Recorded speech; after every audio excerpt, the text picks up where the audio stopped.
Today, I've prepared the biography of Cleopatra. Before you fall asleep, make sure to tell us from where you're listening and what time it is. Now, calm down and listen to the story while falling asleep. I'm wishing you a cozy and comfortable night. Welcome to our gentle journey through time, back to ancient Egypt, where we'll explore the fascinating life of Cleopatra, the last active ruler of the Ptolemaic kingdom. As you rest your head on your pillow, allow your mind to drift to the warm sands along the Nile, where our story begins. Cleopatra's tale is one of intelligence, charm, and political brilliance that has captivated people for centuries.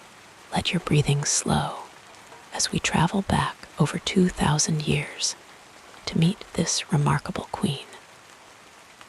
The soft whisper of history will guide you into peaceful slumber as we unfold her story, one soothing detail at a time, in the gentle glow of ancient Alexandria, where the Mediterranean waters lapped softly against the shores of Egypt.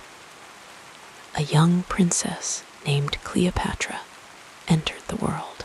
The year was 69 BCE, a time when the mighty Roman Republic was expanding its influence across the known world, and Egypt stood as one of the last great independent kingdoms of the Mediterranean.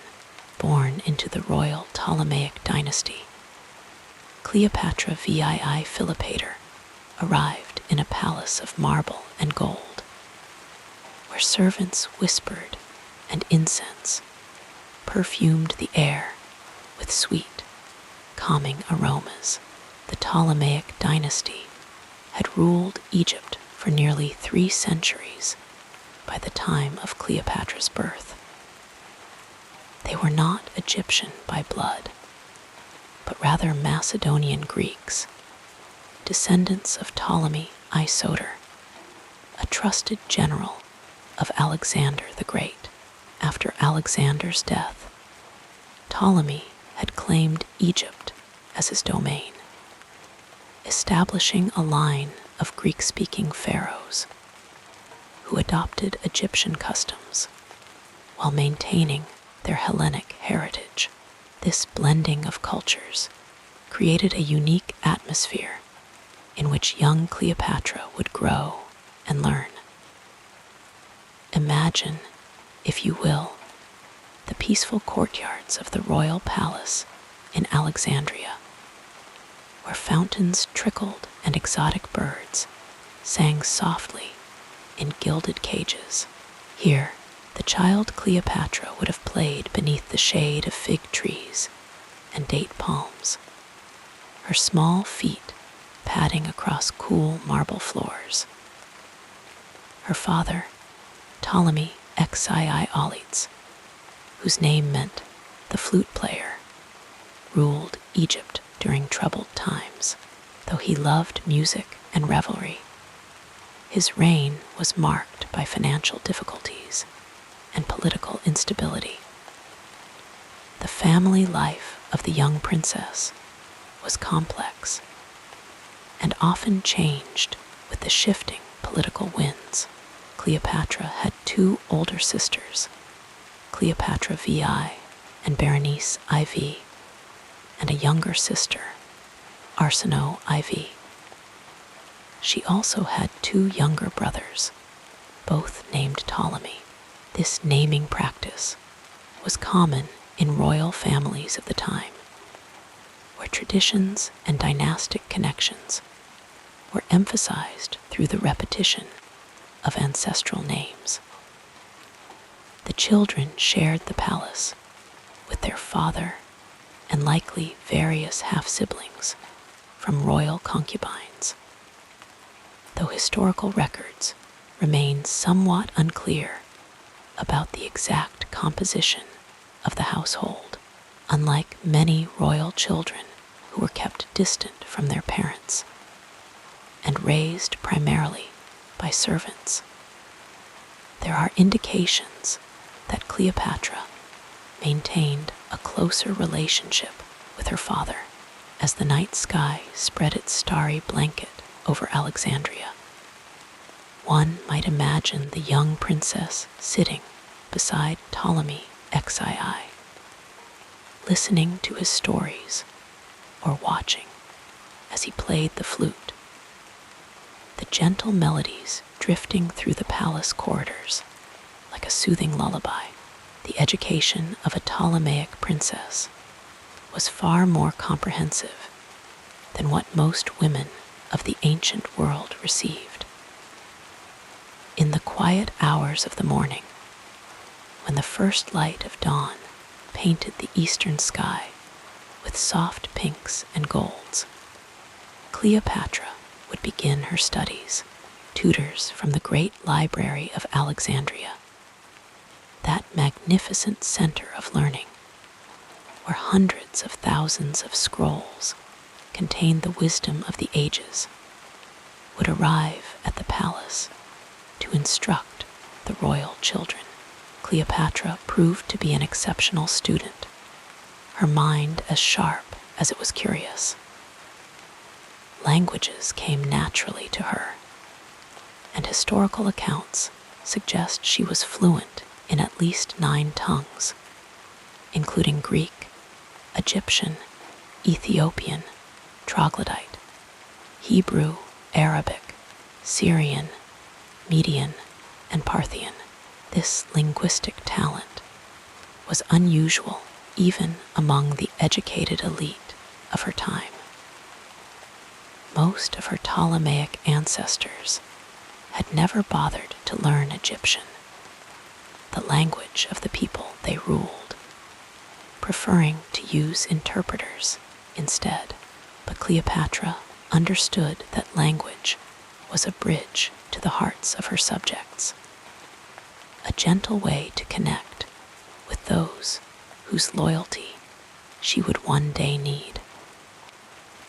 The Library of Alexandria offered endless opportunities for learning.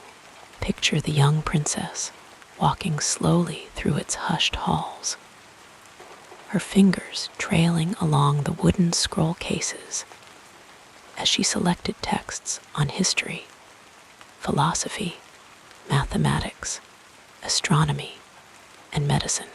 The library was not merely a collection of books, but a community of scholars. And Cleopatra likely engaged in conversations with the greatest minds of her age, absorbing their wisdom as a garden absorbs the morning dew.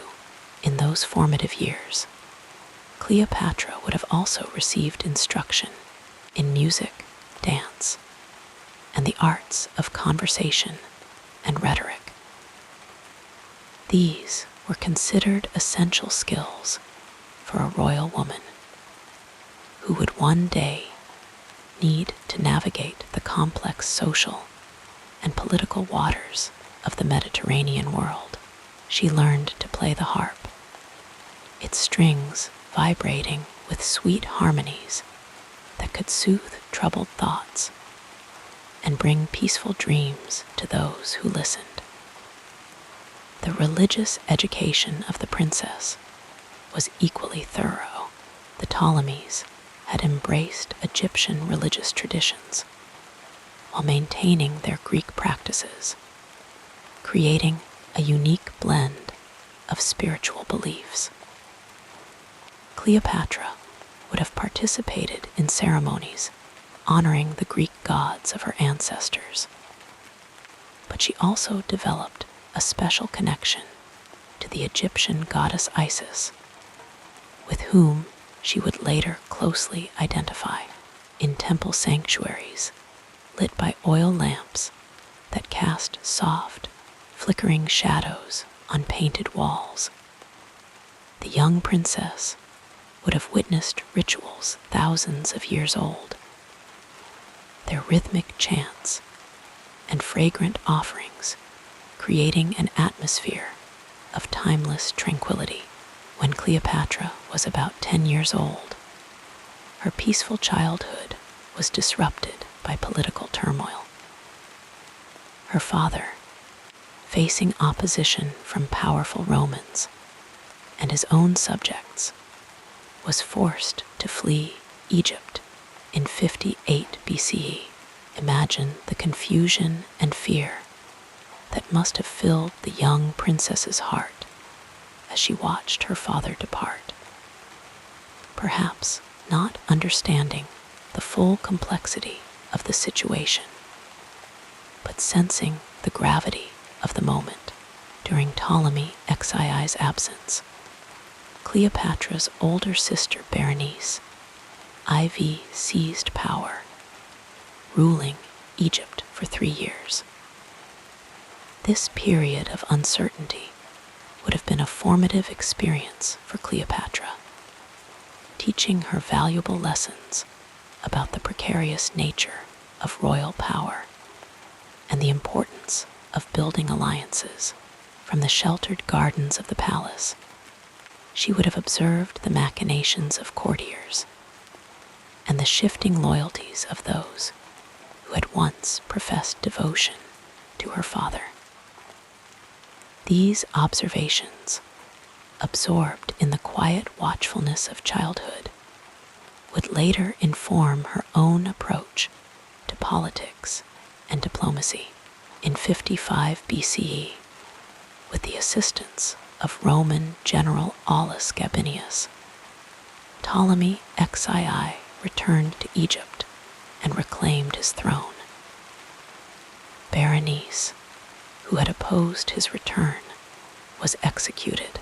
This harsh reality of dynastic politics, where family members could become enemies to be eliminated, was another lesson that the young Cleopatra carried with her into adulthood. Yet through these troubled times, historical accounts suggest that she remained close to her father, perhaps finding in his restored presence a sense of stability amid the turbulence of court life. The Alexandria of Cleopatra's youth was a city like no other in the ancient world. Founded by Alexander the Great in 331 BCE, it had grown into a metropolis of perhaps 300,000 people, a place where cultures, languages, and ideas mingled like the waters of the Nile, meeting the Mediterranean. The city was laid out in a grid pattern, with broad avenues lined with columns and statues. Its famous lighthouse, the Pharos, stood as one of the 7 wonders of the ancient world, its beam guiding ships safely to harbor through the darkest nights. Imagine young Cleopatra gazing out from a palace balcony at the bustling city below. The great harbor would have been filled with ships from across the Mediterranean, Greek triremes with their distinctive prows, Egyptian river boats with colorful sails, and Roman merchant vessels laden with goods. The agora, or marketplace, would have been a riot of colors, sounds, and scents. Spices from Arabia, silks from the distant East, perfumes, jewelry, exotic animals, and foods of all descriptions. Merchants called out their wares in a dozen languages, while philosophers debated in quiet corners and priests processed to their various temples. Beyond, the city walls stretched the fertile delta of the Nile, where farmers tended fields of grain, flax, and papyrus. Egypt was known as the breadbasket of the Mediterranean, its agricultural bounty supporting not only its own population, but also, increasingly, that of Rome. This economic importance gave Egypt significant leverage in its dealings with other powers, a fact that would not have been lost on the observant young princess as she received her education in statecraft. As Cleopatra approached adulthood, her father's health began to decline. The palace physicians, trained in both Greek and Egyptian medical traditions, would have attended to him with their herbal remedies and careful observations. Perhaps Cleopatra sat by his bedside during these times, offering comfort and listening to his advice about the challenges that awaited her. Ptolemy XII was well aware of the precarious position of Egypt between the expanding power of Rome and the declining influence of the Hellenistic kingdoms. His guidance to his daughter likely emphasized the necessity of diplomatic skill and careful alliance building. In 51 BCE, when Cleopatra was about 18 years old, Ptolemy XII died, leaving his kingdom jointly to Cleopatra and her younger brother, Ptolemy XIII, who was about 10 years old at the time. According to Egyptian custom, the siblings were to rule together as husband and wife, continuing the Ptolemaic tradition of brother-sister marriages that had been practiced to keep the bloodline pure. This arrangement, though strange to modern sensibilities, was accepted in ancient Egypt, where the pharaohs were considered divine and therefore above ordinary human conventions. The transition from princess to queen brought new responsibilities and challenges for Cleopatra. The peaceful days of study and contemplation gave way to councils of state, diplomatic receptions, and the constant vigilance required of a ruler in uncertain times. Yet her education had prepared her well for these duties. Her knowledge of languages allowed her to address foreign ambassadors in their native tongues, a courtesy that often earned their respect and goodwill. Her understanding of history and politics gave her insights into the motivations and strategies of potential allies and enemies. In these early days of her reign, Cleopatra demonstrated a quality that would define her rule, a deep connection to the Egyptian people and their traditions. Unlike her predecessors, who had remained aloof from their subjects, she embraced Egyptian customs and religious practices during the annual flooding of the Nile, when the river rose to bring life-giving water and fertile silt to the fields. Cleopatra participated in the ancient ceremonies that honored the river god Hapi, dressed in the regalia of an Egyptian queen, with the vulture headdress symbolizing her role as protector of Lower Egypt. She would have made offerings at riverside temples, her prayers joining those of countless generations who had depended on the Nile's bounty.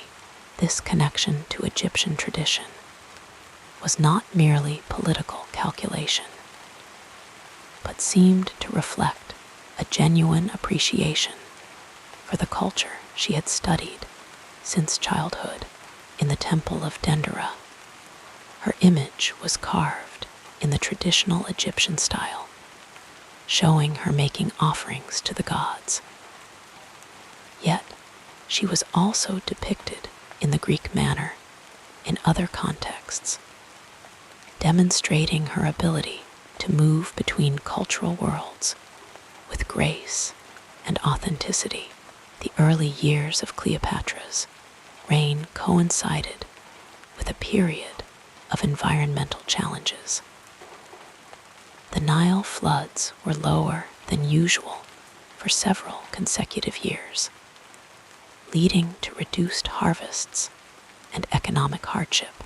In response, the young queen ordered the royal granaries opened to provide relief to the hungry, a decision that won her the gratitude of ordinary Egyptians, but may have strained relations with the powerful landowning class who preferred to sell their grain at higher prices during times of scarcity.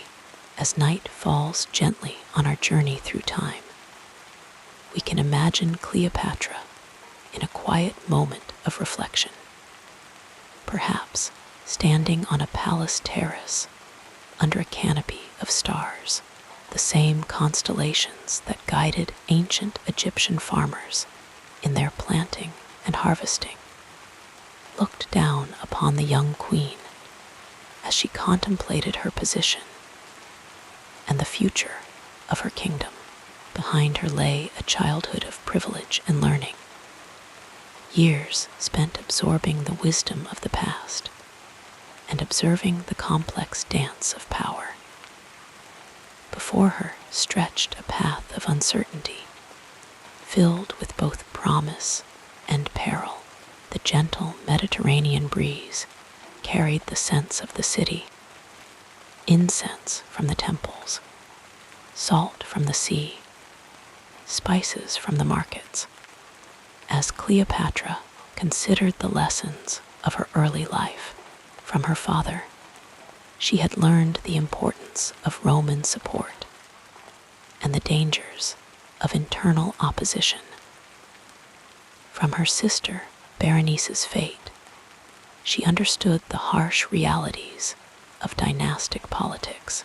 From her education, she had gained the tools to communicate, persuade, and understand the world around her. And from her connection to Egyptian traditions, she had developed a sense of purpose that transcended mere personal ambition. These formative experiences shaped the woman who would become one of history's most fascinating and misunderstood figures.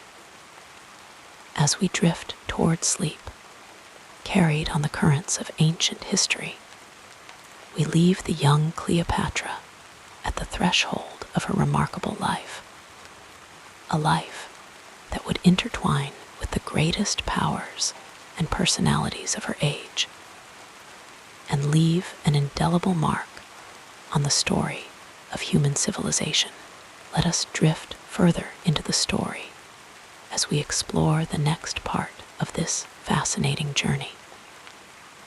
As the evening stars begin to shimmer in the velvet sky, let us drift back through the mists of time to the ancient world where Cleopatra's story begins, not in Egypt, as many might assume, but in the distant lands of Macedonia, where her family's roots were deeply planted in Hellenistic soil. The Ptolemaic dynasty, to which Cleopatra belonged, traced its origins to Ptolemy Isoter, a trusted general and companion of Alexander the Great. Close your eyes and imagine the whispered conversations between Alexander and Ptolemy as they planned conquests that would reshape the ancient world. Their voices carried away by gentle winds across time. When Alexander's vast empire fractured after his death in 323 BCE, Ptolemy claimed Egypt as his domain, establishing a Greek dynasty that would rule for nearly 3 centuries until Cleopatra's time. Picture the slow, deliberate steps of Ptolemy as he walked through the grand halls of Alexandria, the city founded by his friend and leader, now becoming the jewel of his new kingdom. The soft padding of his sandals against cool marble floors echoed through corridors that would later witness the footsteps of his descendants, including a young princess named Cleopatra. The Ptolemies were not Egyptian by blood, but Greek Macedonians who adopted many Egyptian customs while maintaining their Hellenistic heritage. Like water gently blending with oil, these cultures existed side by side, sometimes mixing, sometimes remaining distinct. In the quiet evenings of the palace, Cleopatra's ancestors would have heard both Greek poetry and Egyptian hymns, creating a soothing tapestry of sound that cradled generations in its embrace. Cleopatra VII, born around 69 BCE, was the daughter of Ptolemy XII Auletes, whose name means the flute player, suggesting a love for music that perhaps filled the palace chambers with melodious tunes during Cleopatra's childhood. Imagine young Cleopatra falling asleep to the distant sounds of her father's flute, its notes floating through the palace like gentle dreams seeking dreamers. Her mother's identity remains somewhat mysterious to historians, like a figure partially concealed in shadow. Some believe she was Cleopatra v. Tryphena, while others suggest she may have been a noble Egyptian woman, which would have given Cleopatra a connection to native Egyptian blood that her predecessors lacked. Family traditions in the Ptolemaic dynasty were complex and sometimes troubling to modern sensibilities.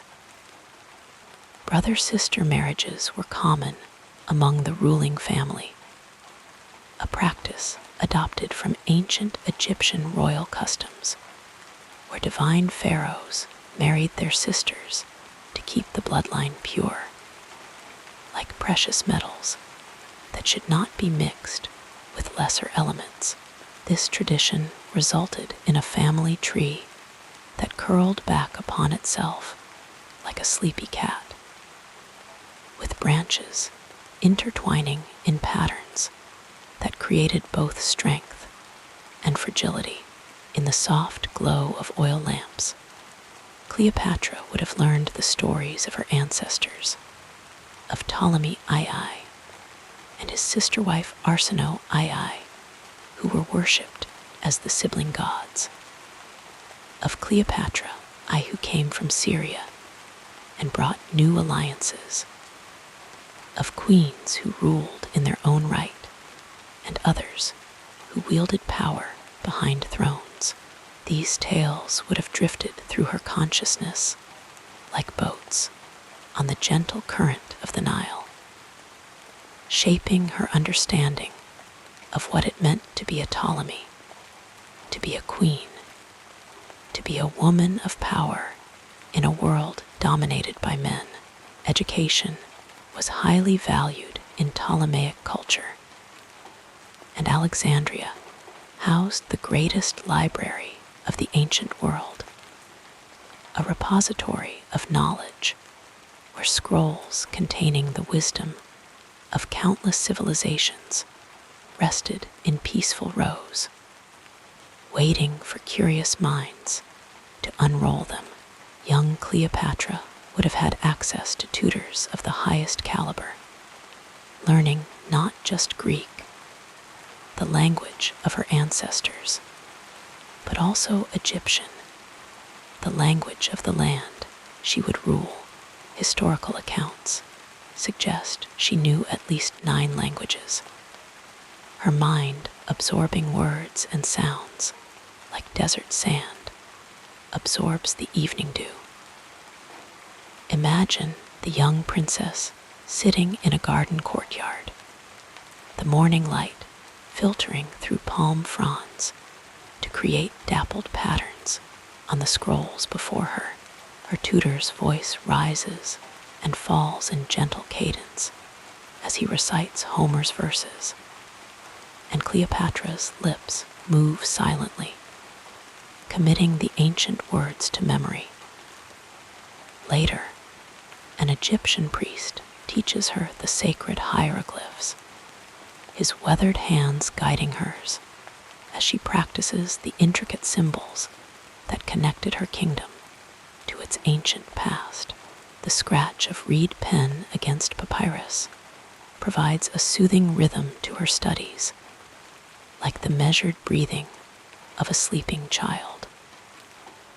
The cultural heritage that shaped Cleopatra was richly layered, like fine fabrics folded one upon another.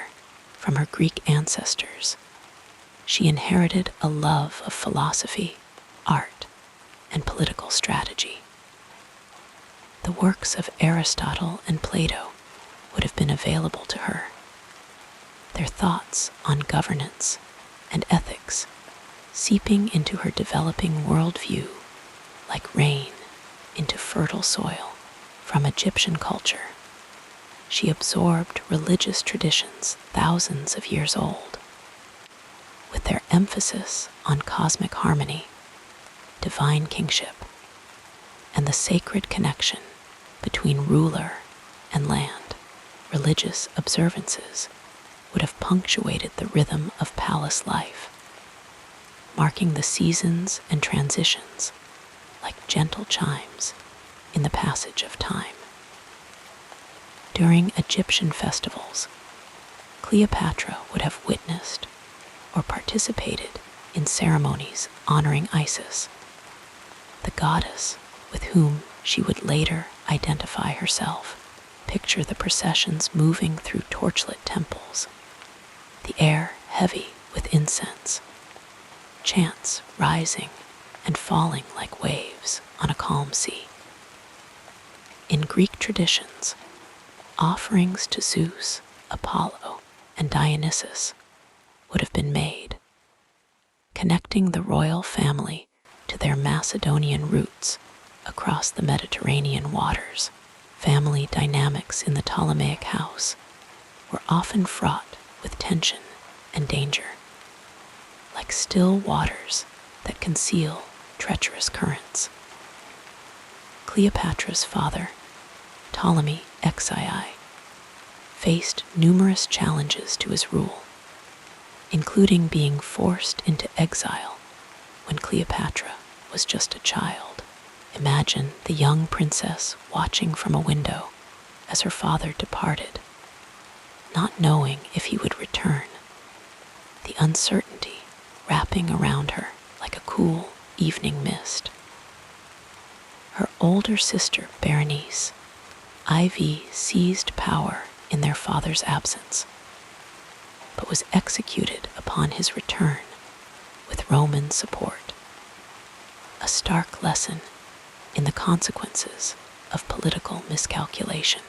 These early experiences of family conflict and political instability must have left impressions on Cleopatra's young mind like footprints in wet clay, hardening into lasting understanding of power's precarious nature. When her father died in 51 BCE, he left the kingdom to 17-year-old Cleopatra and her 10-year-old brother Ptolemy Xii, who were to rule jointly and marry, continuing the tradition of sibling marriage that wound through her family history like a golden thread through a tapestry. The relationship between Egypt and Rome had grown increasingly complex during Cleopatra's childhood, with Roman power expanding across the Mediterranean, like the slow, inevitable spread of twilight across an evening sky. Her father had cultivated Roman support at great cost, literally and figuratively, understanding that Egypt's independence now rested in Roman hands.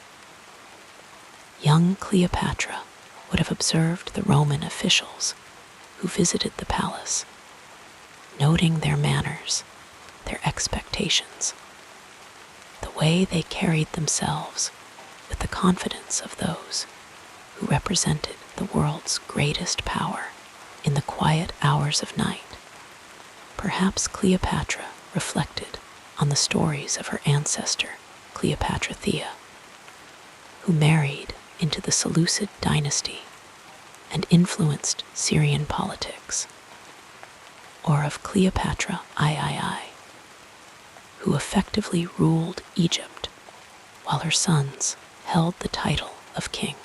These women navigated the challenging waters of ancient politics, using intelligence, charm, and strategic marriages to maintain their positions and protect their interests. Their experiences floated down through generations like leaves drifting on a river, collecting in the pool of knowledge from which Cleopatra would draw.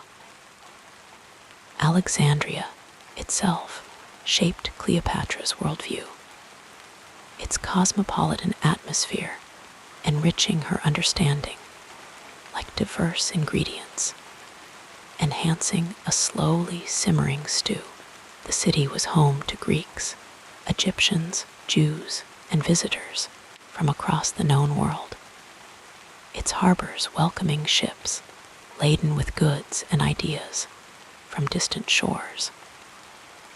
Walking through the city's markets, even with attendants and guards, Cleopatra would have heard dozens of languages, seen people of various dress and custom, and sensed the vibrant energy of a place where cultures met and mingled like colors in a peaceful sunset. The Ptolemies had established traditions of royal display that combined Greek and Egyptian elements, creating a unique cultural expression that set them apart from both their ancestors and their subjects. Royal processions featured both Greek symposium elements and pharaonic symbols.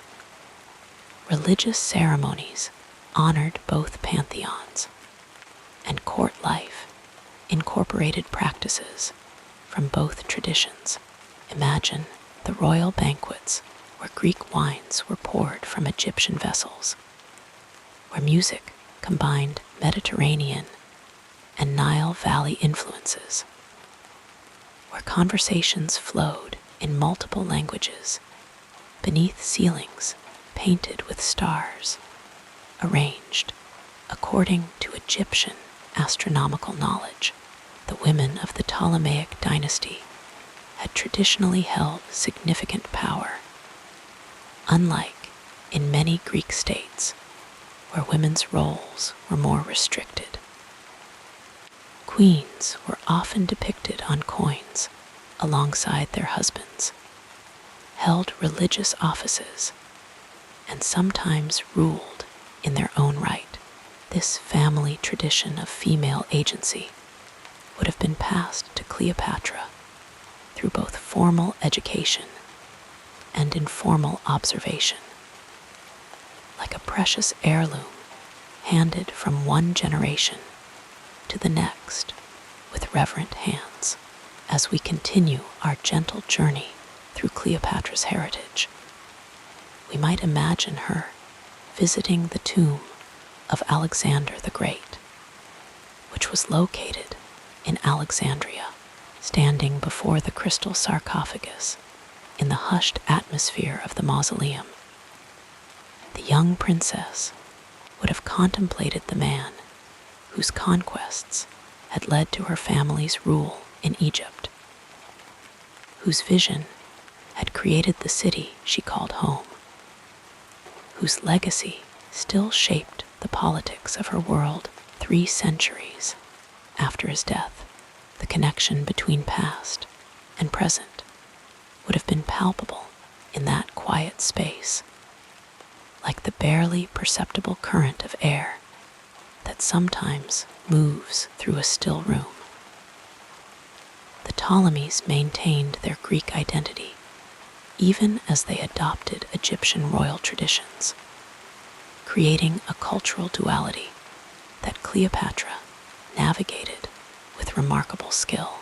Unlike many of her predecessors, she learned to speak Egyptian, participated in native religious ceremonies not just as a political necessity, but with apparent, genuine interest, and presented herself to her Egyptian subjects as a true pharaoh, not merely a foreign ruler.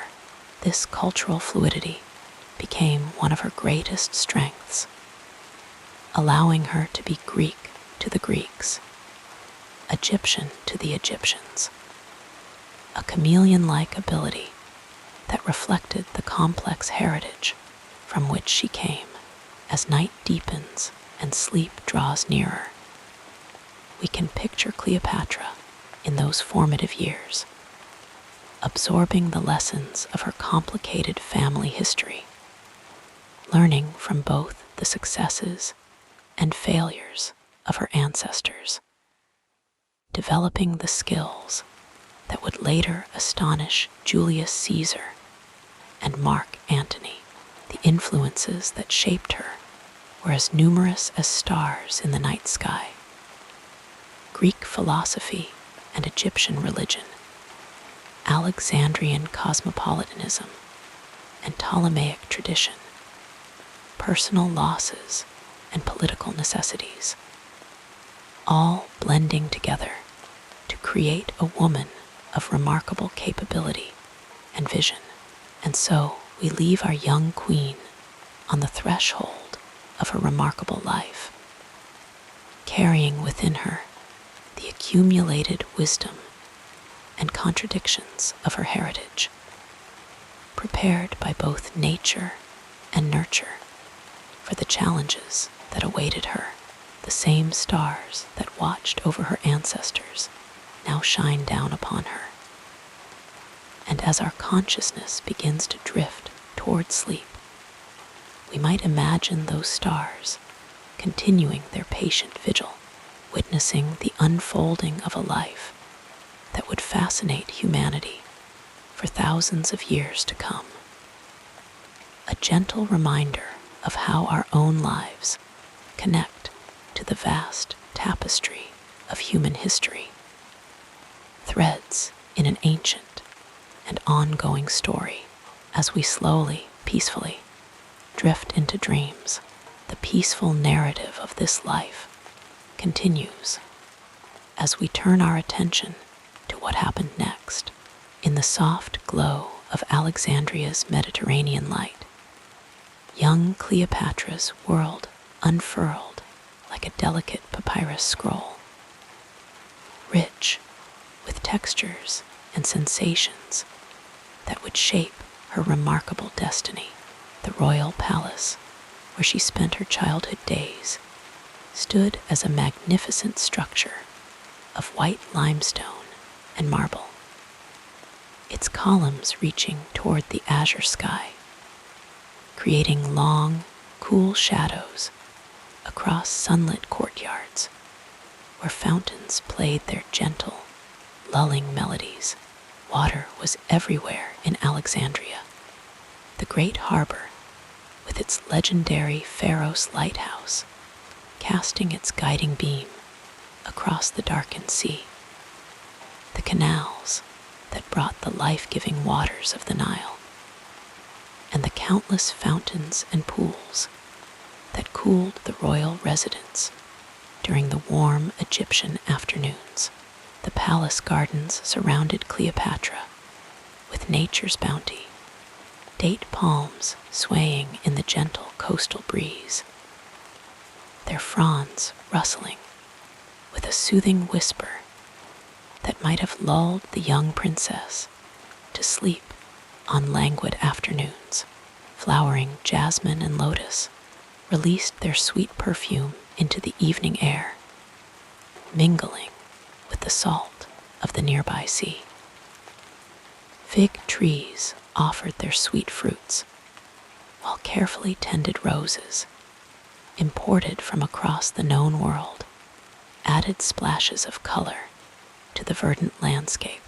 Gardeners moved quietly among these treasures, their practiced hands nurturing each plant with the same care given to the royal children themselves. Within the palace walls, the sounds of Alexandria created a constant, comforting backdrop to Cleopatra's early life. The soft padding of servants' feet on marble floors, the distant calls of merchants from the agora beyond the palace grounds, the melodious notes of lyres and flutes played by court musicians, and occasionally the solemn chants of priests performing their daily rituals. All these sounds wove together into a tapestry of sound that was uniquely Alexandrian, uniquely Ptolemaic. The light in Alexandria possessed a quality found nowhere else, a golden luminosity that bathed everything in a warm glow during the day, softening to lavender and rose as the sun descended toward the horizon. This light filtered through alabaster windows into the royal chambers, dancing across mosaic floors that depicted scenes from Greek mythology and Egyptian religious traditions. In these patterns of colored stone, the young princess could see the duality of her heritage, Greek and Egyptian, foreign and native, new and ancient, all coexisting in harmonious beauty.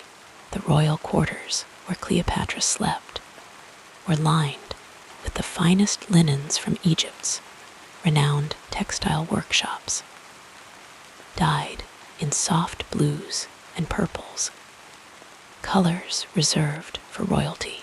Her bed would have been elevated, perhaps carved from cedar imported from Lebanon, with posts shaped like lotus flowers or papyrus reeds, symbols of Lower and Upper Egypt.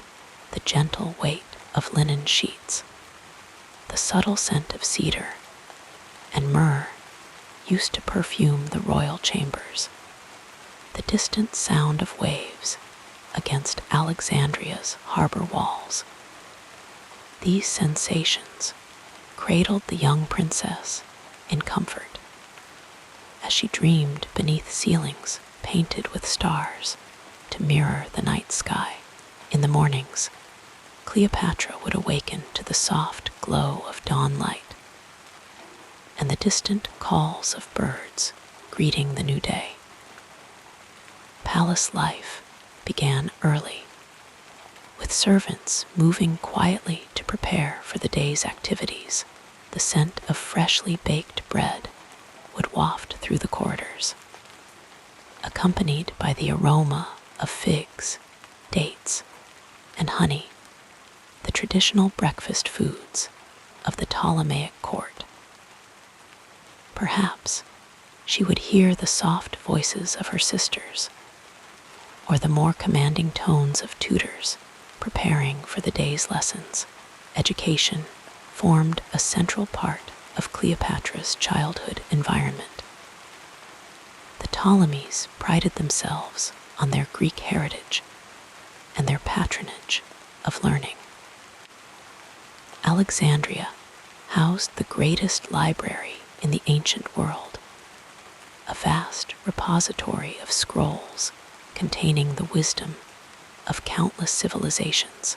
Though the young princess would not have had free access to this treasure house of knowledge, scholars and tutors brought its contents to her in carefully measured lessons. The rustle of papyrus, the scratch of reed pens on writing tablets, the sonorous voices of educated men reciting Homer or explaining Aristotle's philosophy. These sounds formed the backdrop to her intellectual development. Her lessons likely took place in rooms designed for learning, with large windows to admit the clear Alexandrian light, walls adorned with maps of the known world, and shelves holding selected scrolls deemed appropriate for a princess's education. The cool stone floors would have been covered with rugs from Persia or Egypt's own workshops, providing comfort as she sat for hours absorbing languages, mathematics, rhetoric, music, and the other subjects considered essential for a Ptolemaic royal. Beyond the palace walls, Alexandria pulsed with a rhythm unlike any other city in the ancient world. Founded by Alexander the Great and developed by the Ptolemies into a center of commerce and learning, the city represented a unique blend of Greek, Egyptian, Jewish, and other Mediterranean cultures. From her sheltered vantage point, young Cleopatra would have glimpsed this diversity during ceremonial processions or carefully orchestrated public appearances. The great harbor teemed with ships from every corner of the Mediterranean Greek triremes, Egyptian river boats, Phoenician trading vessels, and Roman galleys. Sailors called to one another in dozens of languages, creating a symphony of human voices that rose and fell with the tides. The scent of exotic spices, oils, and incense wafted from the docks into the city, carrying tales of distant lands to the sensitive nose of the young princess. The famous marketplace of Alexandria offered everything imaginable: silks from the East, glassware from Syria, wines from Greece and Italy, ivory from Africa, and of course, the bounty of Egypt itself: grain, papyrus, linen, and gold. Merchants haggled in a blend of Greek, Egyptian, and other tongues, creating a linguistic tapestry as colorful as the goods they sold. Though Cleopatra would have experienced this vibrant commerce primarily through the items brought to the palace, the energy of Alexandria's commercial life undoubtedly influenced her understanding of her kingdom's place in the wider world. Religious observances provided another layer to Cleopatra's sensory environment. The Ptolemies had adopted a careful policy of religious syncretism, honoring both Greek and Egyptian deities. In the palace, she would have witnessed ceremonies dedicated to Zeus, Apollo, and other Olympian gods, conducted in Greek by priests wearing white robes, accompanied by the clear notes of lyres and the sweet scent of burning incense. Yet she would also have experienced Egyptian religious traditions, perhaps witnessing the solemn processions of priests of Isis or Serapis, hearing the rhythmic chanting in the ancient Egyptian language, smelling the distinctive aromas of kaifi and other traditional incenses. The visual splendor of Egyptian religious ceremonies, with their golden ritual objects, colorful regalia, and elaborate symbolism would have made a profound impression on the young princess, connecting her to traditions thousands of years old. The natural environment beyond Alexandria's walls also shaped Cleopatra's childhood. Egypt's distinctive seasons, not the four familiar to Europeans, but the three phases of the Nile's cycle, inundation, emergence, and harvest, would have structured the rhythm of life, even in the cosmopolitan capital. The annual flooding of the Nile, bringing fertile silt to renew Egypt's agricultural wealth, was celebrated with festivals and ceremonies that even the royal family observed. From palace windows or gardens, Cleopatra could gaze out at the vast expanse of Lake Merodes to the south of the city, its surface reflecting the ever-changing sky, dotted with fishing boats and transport vessels. Beyond the lake stretched the fertile delta, a patchwork of green fields and silver waterways extending to the horizon. This view would have reminded her daily of the agricultural foundation of Egypt's wealth and power, a lesson no Ptolemaic ruler could afford to forget. The climate of Alexandria offered its own gentle rhythm to Cleopatra's days. The mornings often began with mist rising from the sea, burning away as the sun climbed higher. Summer brought warm breezes from the Mediterranean, while winter occasionally brought rain that transformed the city's streets into momentary rivers. Throughout the year, the reliable northerly winds cooled the royal quarters, a natural comfort in a time before mechanical cooling. Within this physical environment, the social dynamics of court life created another layer of influence on the developing princess. The Ptolemaic court combined Greek and Egyptian traditions in a unique blend that reflected the dynasty's desire to appeal to both cultures. Court protocols, with their elaborate etiquette and careful hierarchies, provided structure to daily life. Servants, officials, tutors, and guards moved through the palace in carefully choreographed patterns, each knowing their precise role and place. The Ptolemies maintained the ancient Egyptian tradition of royal siblings marrying one another, a practice alien to their Greek heritage, but adopted to preserve the purity of the royal bloodline. This created family dynamics unlike those in other Hellenistic courts, with brothers and sisters raised both as siblings and potential spouses.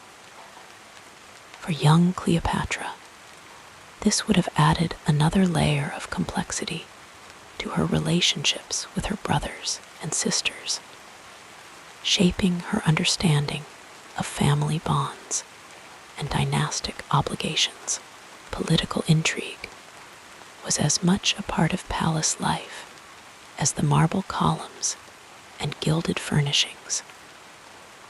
The later Ptolemies were notorious for family conflicts, with siblings plotting against one another for power. Even as a child, Cleopatra would have sensed the undercurrents of tension, the whispered conversations that stopped when she entered a room, the careful watching of who spoke to whom and for how long.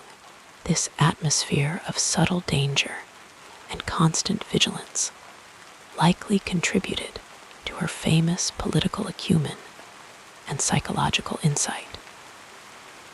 Yet, within this complex environment, would have been moments of simple childhood pleasure as well, perhaps games in the garden with siblings, or the children of high officials, stories told by nurses in the cool evening air, special treats prepared by palace cooks for festivals or birthdays. Even in a royal palace fraught with intrigue, children find ways to play and laugh. The Library of Alexandria, though not directly accessible to the young princess, cast its intellectual shadow over her education. The greatest scholars of the age were drawn to this center of learning, and some would have been engaged to tutor the royal children. Through them, Cleopatra was exposed to the latest thinking in mathematics, astronomy, geography, medicine, and philosophy. The atmosphere of intellectual inquiry that permeated Alexandria influenced her development, nurturing her legendary intelligence and curiosity. Languages flowed around her like the waters of the Nile Delta, Greek as the language of the court and administration, Egyptian in its everyday and sacred forms spoken by servants and priests, Latin used by the increasing number of Romans visiting or residing in Egypt, and perhaps snatches of Hebrew, Aramaic, or other tongues spoken by Alexandria's diverse population. Unlike many of her ancestors who spoke only Greek, Cleopatra absorbed these languages, eventually mastering 9 of them, a skill that would serve her well in diplomacy and governance. As the evening stars appear in our imagination, we can picture the young princess standing on a palace balcony, gazing out at the legendary lighthouse, whose beam guided ships safely into harbor. The soft Mediterranean night envelops her. The gentle splash of waves against the seawall creates a lulling rhythm, and the distant sounds of the city settling into evening provide a comforting backdrop.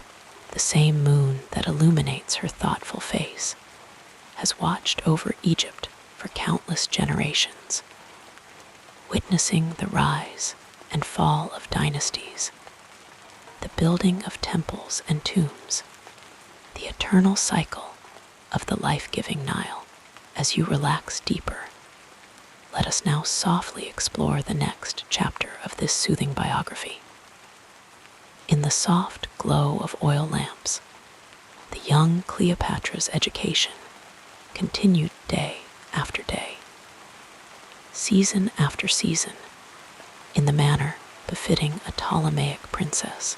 Her tutors arrived with the morning light, carrying scrolls carefully selected from the royal collections, copies of the greatest works housed in the magnificent library of Alexandria. The library itself stood as a testament to human knowledge, a sanctuary of learning that contained over 500,000 scrolls gathered from across the known world.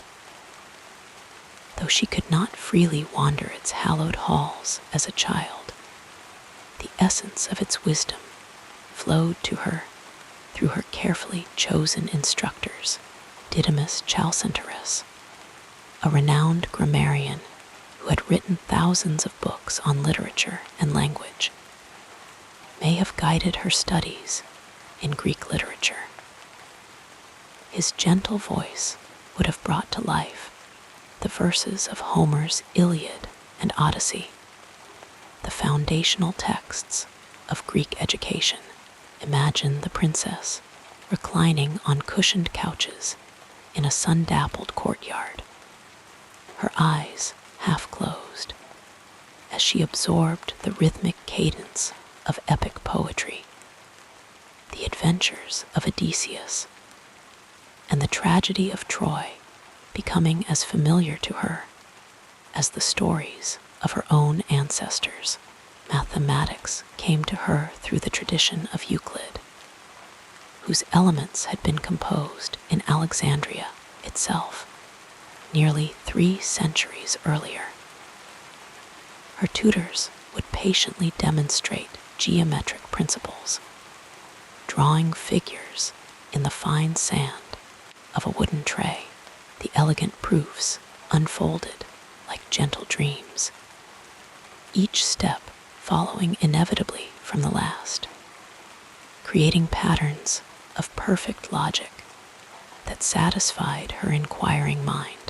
The soft scratching of the stylus on the sand tray might have been accompanied by the distant calls of birds in the palace gardens, or the whispered conversations of attendants waiting nearby.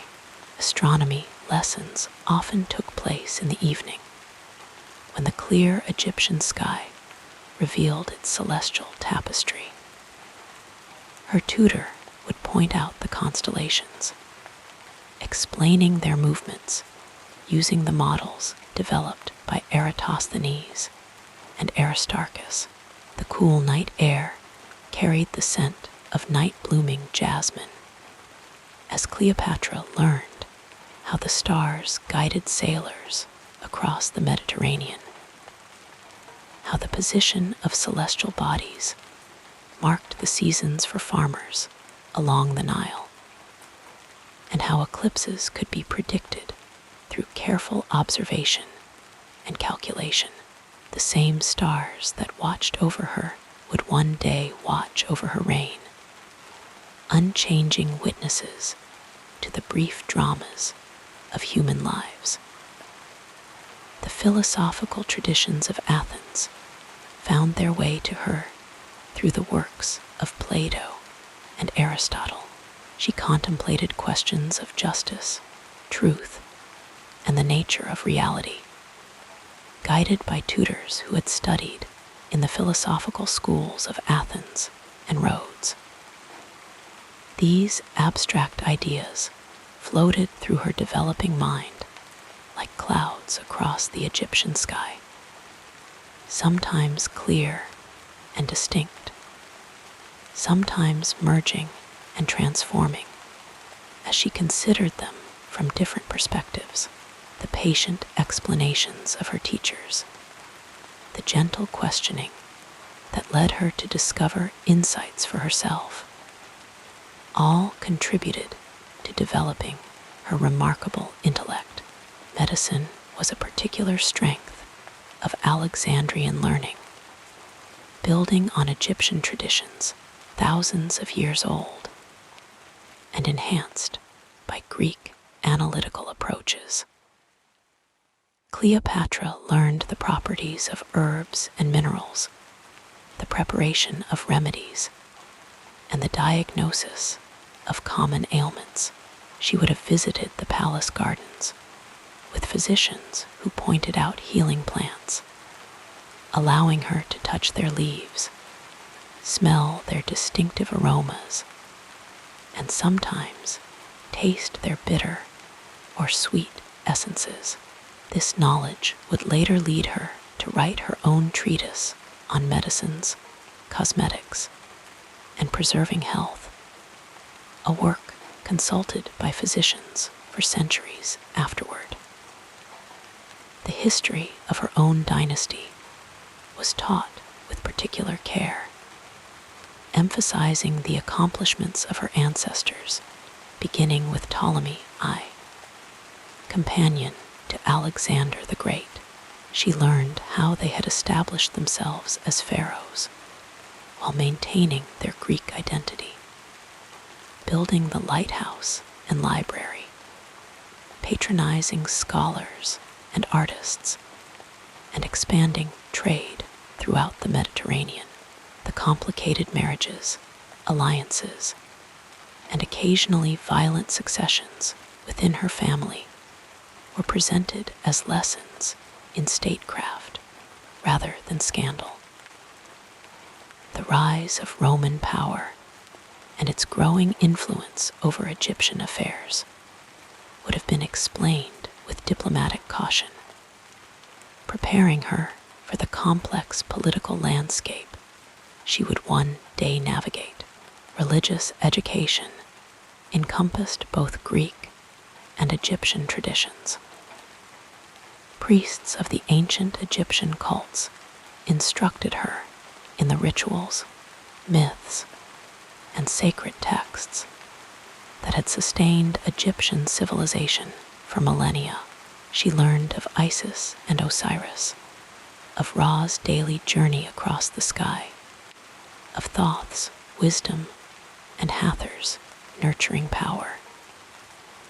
Greek priests taught her the Olympian pantheon and its rituals in the cool interior of temples, where incense smoke curled lazily toward painted ceilings.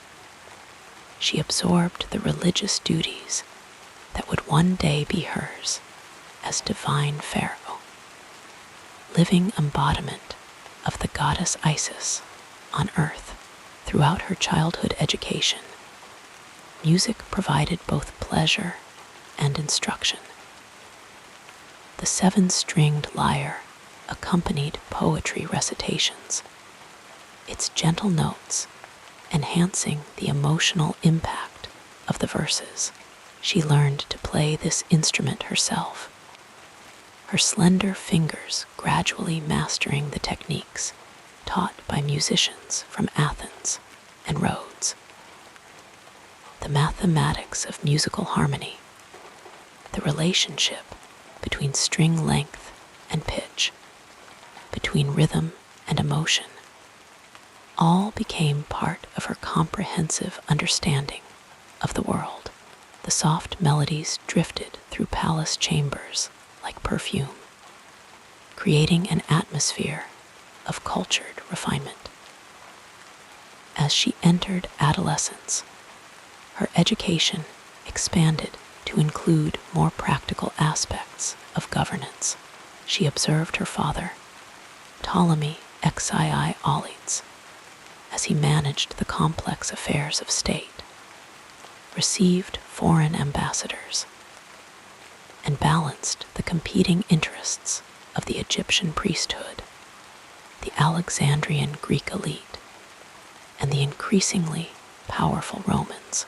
Though he was not an especially capable ruler, his nickname Auletes referred to his preference for playing the flute rather than governing.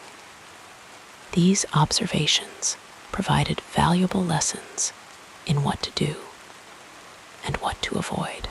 Her father's precarious position, twice driven into exile by Alexandrian revolts, impressed upon her the delicate nature of royal power and the necessity of building reliable alliances.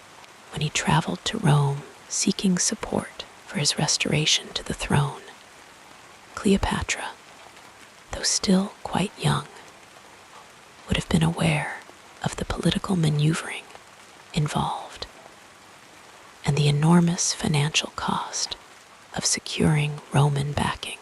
The 3-year absence of her father during this period may have accelerated her practical education, as she observed the regency government and perhaps participated in minor court functions. The royal library provided her with accounts of successful female rulers from earlier times. Hatshepsut of Egypt's 18th dynasty, who ruled as pharaoh in her own right, Artemisia of Halicarnassus, who commanded her own ships in naval battle, and the Ptolemaic queens who had exercised significant power alongside their husbands or sons. These historical examples offered models of female leadership that transcended the more limited roles typically assigned to women in the ancient world. By her mid-teens, Cleopatra's formal education was largely complete, though her intellectual curiosity would drive her to continue learning throughout her life. She had mastered the traditional curriculum of a Hellenistic princess, but had gone far beyond it in depth and breadth. Her facility with languages was particularly remarkable. She spoke Ethiopian, Hebrew, Arabic, Syrian, Median, Parthian, and Latin, in addition to Greek and Egyptian, unlike previous Ptolemaic rulers who had relied on interpreters when addressing their Egyptian subjects. Cleopatra could speak directly to them in their native tongue, a powerful tool for building loyalty. Her intellectual accomplishments were complemented by the development of her character. From what we can discern through historical accounts, she possessed remarkable self-discipline, focusing intently on her studies despite the luxurious distractions available to a princess. She developed the patience to listen and observe, the confidence to speak with authority, and the charm that would later captivate some of the most powerful men in the world. These qualities were as much a part of her education as the formal subjects she studied. As she approached adulthood, the political situation in Egypt and throughout the Mediterranean grew increasingly unstable. The Roman Republic was tearing itself apart in civil wars, with powerful generals like Pompey, Caesar, and eventually Mark Antony competing for supremacy. Egypt's wealth made it a tempting prize for cash-strapped Roman leaders, while its grain shipments were essential for feeding Rome's population. Cleopatra's father maintained his throne only through massive bribes to Roman officials, depleting the kingdom's treasury and necessitating heavy taxation. When Ptolemy XII died in 51 BCE, Cleopatra was about 18 years old. According to his will, she was to rule jointly with her 10-year-old brother, Ptolemy XIII, to whom she was nominally married in keeping with Ptolemaic tradition. The education that had begun in the peaceful seclusion of the palace would now be tested in the unforgiving arena of power politics. The scholarly princess would need to become a queen capable of preserving her throne and her country's independence against formidable odds. As we imagine her in those final days of preparation before assuming the double crown of Egypt, perhaps we can see her in a quiet moment of reflection. The gentle lapping of the Mediterranean against Alexandria's harbor walls creates a soothing backdrop.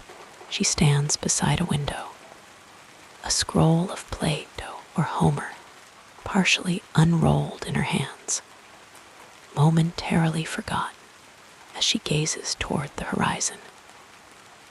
The knowledge she has accumulated, the languages she has mastered, the diplomatic skills she has observed, all will soon be put to use in ways her tutors could hardly have anticipated.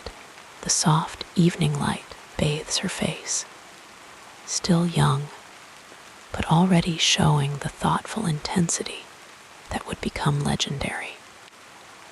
The world awaits, and Cleopatra, most intellectually accomplished of Egypt's queens, prepares to meet it.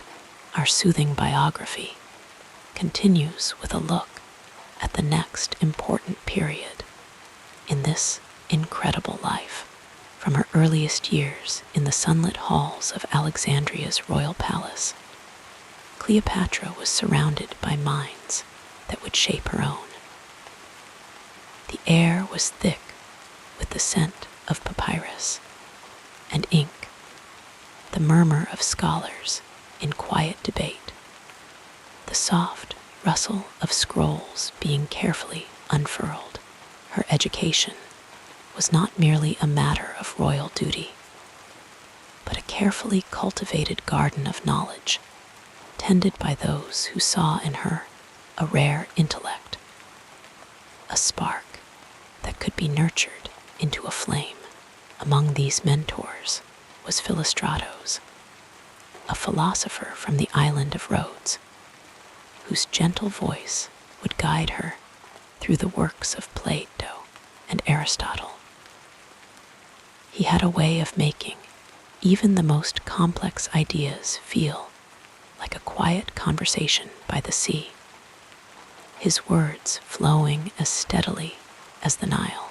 She would sit for hours in the palace library, the afternoon light filtering through high windows, as he unfolded before her the principles of rhetoric and ethics, planting seeds that would later blossom in her political maneuvers. Then there was Apollodorus the Sicilian, her tutor in languages, a man whose patience seemed endless. He taught her not just to speak Greek, Egyptian, Latin, and Aramaic, but to think in them, to understand the subtle shifts in meaning, the cultural nuances hidden beneath the surface of words. She would listen, her young mind absorbing each lesson, practicing her pronunciation late into the night, determined to master every syllable. It was Apollodorus who first introduced her to the great orators of Rome, planting in her the knowledge that one day she might need to sway the hearts of those who ruled the Republic. Her father, Ptolemy Xii, though often preoccupied with the fragile state of his kingdom, played his own role in shaping her understanding of power. She watched him carefully, observing how he navigated the treacherous waters of Roman politics, how he balanced flattery with firmness when dealing with men like Pompey and Crassus. He was not always successful. His rule was marked by instability, his throne propped up by Roman gold, but he understood the game. She never forgot those words, but perhaps the most profound influence in her early years was the high priestess Isidora, a woman of quiet dignity who served in the temple of Isis. It was Isidora who first taught her the sacred rites, who showed her how to move with the grace of the goddess, how to command reverence without raising her voice. In the dim, incense-filled chambers of the temple, Cleopatra learned that power was not just about armies and treaties. It was about belief, about the stories people told themselves. Isidora would often take her to the banks of the Nile at dusk, where the fading light turned the water to liquid gold, and speak of the ancient traditions, the deep connection between Pharaoh and the divine. As the years passed, these mentors watched with quiet pride as their pupil grew from a curious child into a formidable young woman. Philostratos, his hair now streaked with silver, would sometimes catch her in the garden, lost in thought over a passage from Thucydides, and smile to himself. Apollodorus, hearing her effortlessly switch between languages during a diplomatic meeting, would nod approvingly from the shadows. Even her father, in his final days, must have known that she was ready, or as ready as anyone could be for the storm that awaited her. And then there were the more unexpected influences, the fleeting encounters that left their mark. Like the afternoon she spent with an elderly merchant from Syria, a man who had seen the rise and fall of empires over cups of spiced wine.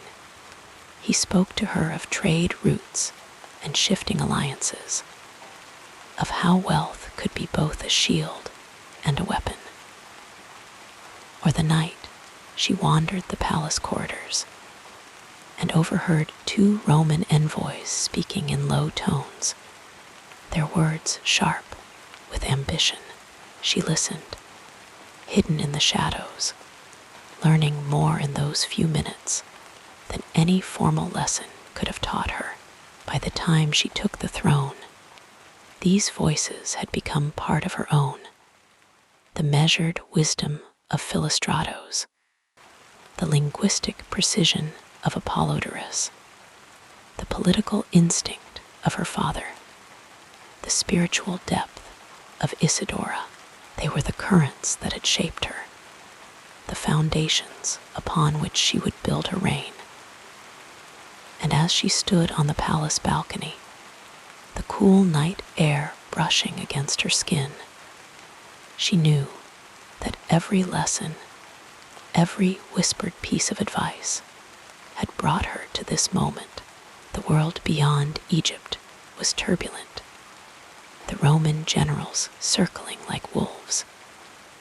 But in that quiet hour before dawn, she allowed herself a rare moment of stillness. Somewhere in the distance, the first light of morning touched the horizon, and she thought of all those who had prepared her for what was to come. Their voices would remain with her, guiding her hand in the years ahead as she stepped forward to meet her destiny. Let your mind float with these gentle recollections as we move forward in our story. Cleopatra's first steps into leadership were not taken lightly. She was young, barely more than a girl by some measures, but the weight of Egypt's crown was already settling onto her brow. Her father, Ptolemy Xii, had ruled with a mix of cunning and desperation, always aware of Rome's looming shadow. When he passed, the throne was meant to be shared between Cleopatra and her younger brother, Ptolemy Xii, as tradition demanded. But tradition was a fragile thing, and power rarely bowed to ceremony. In those early days, the court was a tangle of whispers. The palace advisors, the generals, the scribes, all watched her with careful eyes, testing her resolve. She had been raised among books and tutors, trained in languages, diplomacy, and the intricate dance of politics. But nothing could truly prepare her for the reality of ruling. The challenges came swiftly. The Nile's floods had been weak that year, leaving the fields parched and the people uneasy. Taxes had to be collected, but not so harshly that they sparked rebellion. And always there was Rome, its generals and senators, always hungry, always watching. She began by surrounding herself with those she trusted. Her childhood tutor, Philostratos, remained a steady presence, his wisdom a quiet anchor in the storm. Apollodorus, the scholar who had taught her the precision of language, now helped draft her decrees, ensuring every word carried the weight of authority. And then there was Mardian, the eunuch who had once been her father's advisor, loyal, sharp-eyed, and unafraid to speak the truth when others flattered. Together, they formed the core of her council, their voices blending with the lessons she had gathered over the years. One of her first acts as queen was to address the failing grain stores. She traveled down the Nile to meet with the overseers of the granaries, listening to their reports beneath the shade of swaying palms. The river was low, they told her, the silt sparse. She nodded, absorbing their concerns before issuing new orders, reshuffling distributions, securing reserves, sending envoys to Cyprus to negotiate additional shipments. It was a careful balance, one that required both firmness and grace.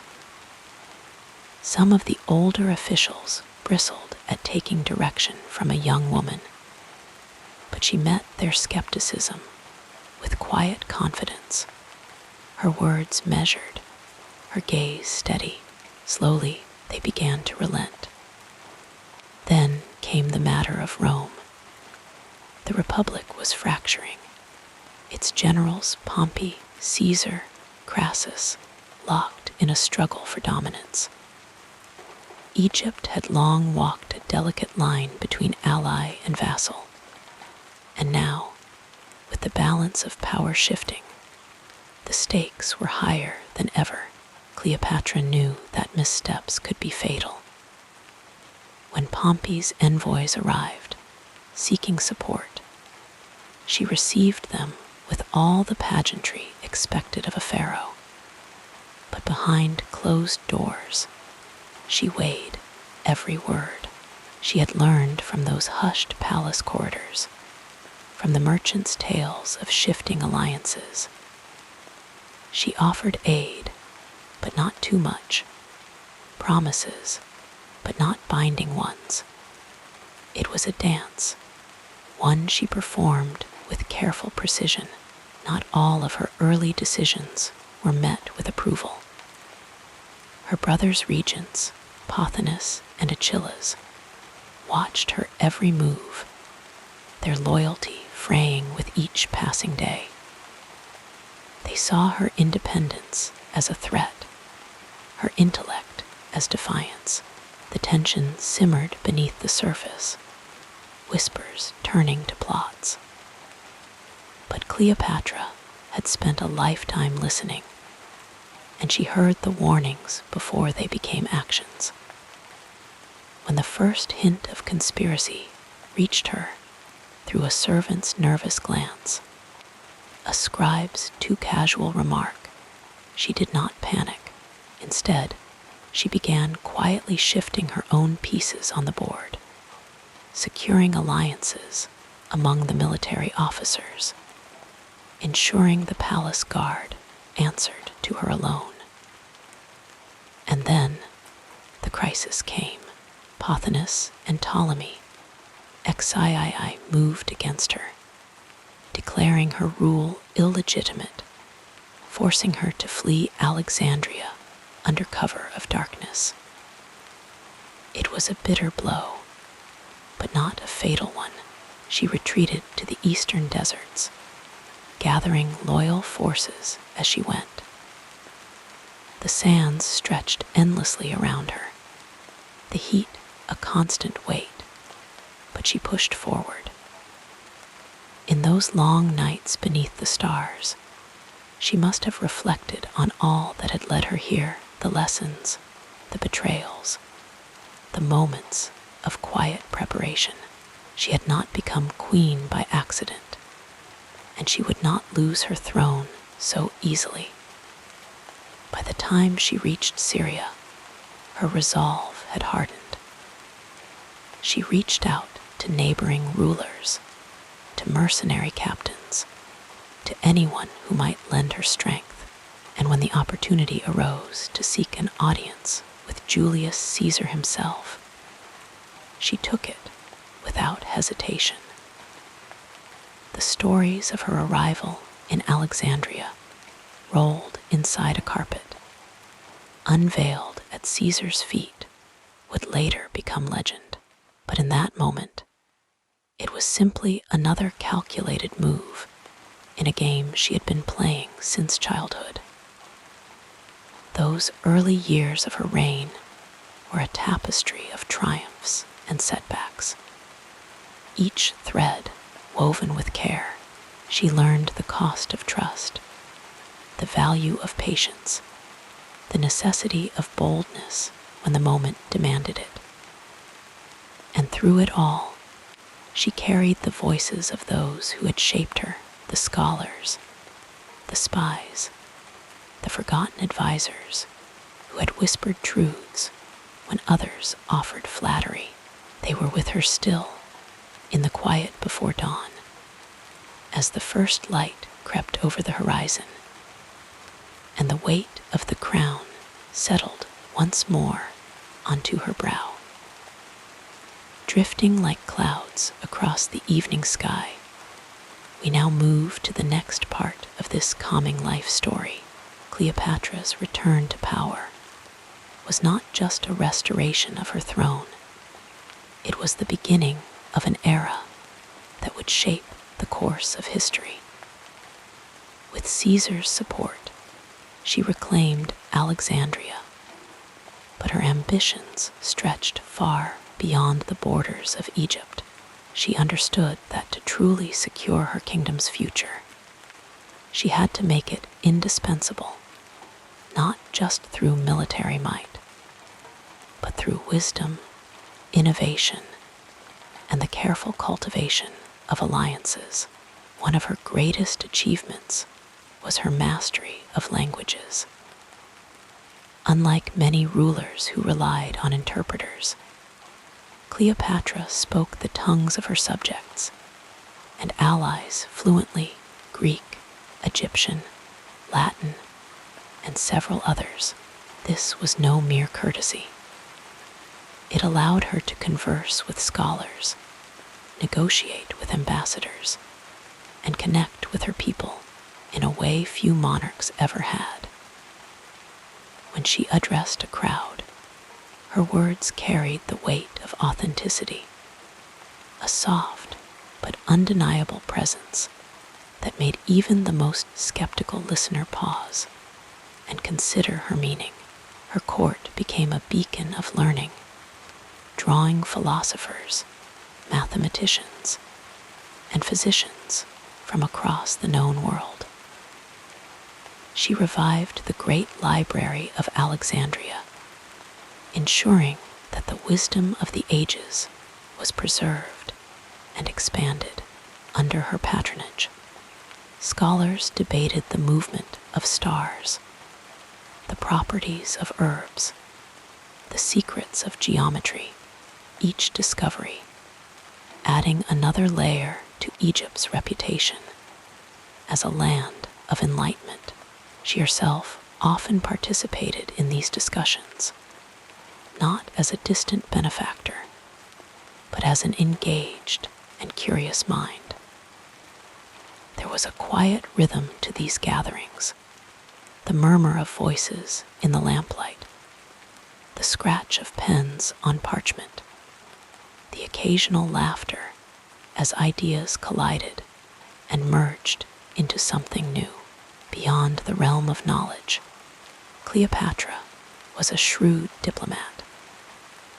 She knew that Egypt's wealth, its grain, its gold, its strategic position, made it a prize coveted by Rome rather than resist the growing power of the empire. She sought to entwine Egypt's fate with it, ensuring her kingdom's survival through careful alliances. Her relationship with Caesar was more than political. It was a partnership of intellect and ambition. Together, they envisioned a world where East and West could coexist, their cultures blending like the waters of the Nile, meeting the Mediterranean. When Caesar fell, she did not falter. she turned her attention to Mark Antony, another Roman leader who saw the value in her vision. Their alliance was both political and personal, a union that promised stability for Egypt and influence for Rome. Together, they ruled over a realm that stretched from the deserts of Africa to the shores of Greece, their court a glittering fusion of traditions. She introduced Antony to the customs of Egypt, the grand processions, the opulent feasts, the quiet ceremonies along the river at dusk. In return, he brought her closer into the fold of Roman power, ensuring her voice was heard even in the halls of the Senate. But Cleopatra's true legacy lay in her ability to rule with both strength and grace. She reformed Egypt's economy, stabilizing the currency and ensuring that the harvests were managed wisely. She built granaries to store surplus grain, not just for trade, but to feed her people in times of famine. She restored temples, honoring the gods who had watched over Egypt for millennia, while also embracing new ideas from distant lands. Her policies were not dictated by whim, but by a deep understanding of what her kingdom needed to thrive. Perhaps her most enduring contribution was her reimagining of leadership itself.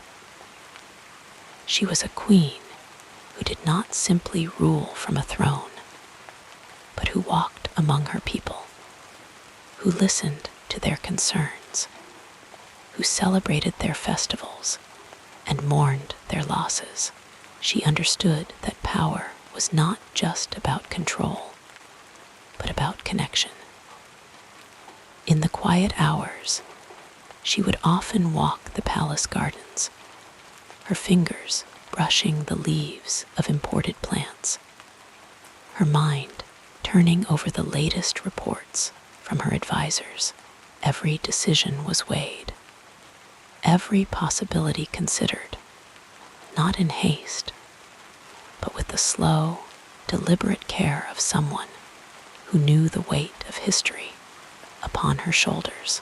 And then there were the quieter moments, the ones history often forgets.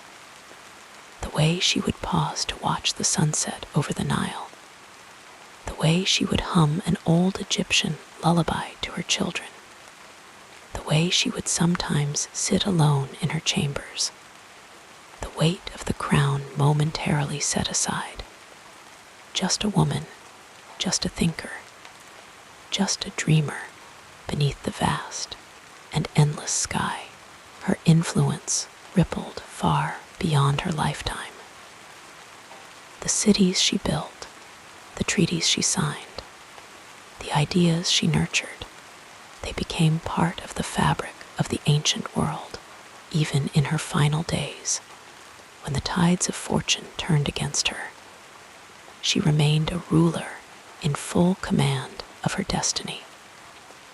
Her death was not an end, but a final act of defiance, a refusal to let her story be written by anyone but herself.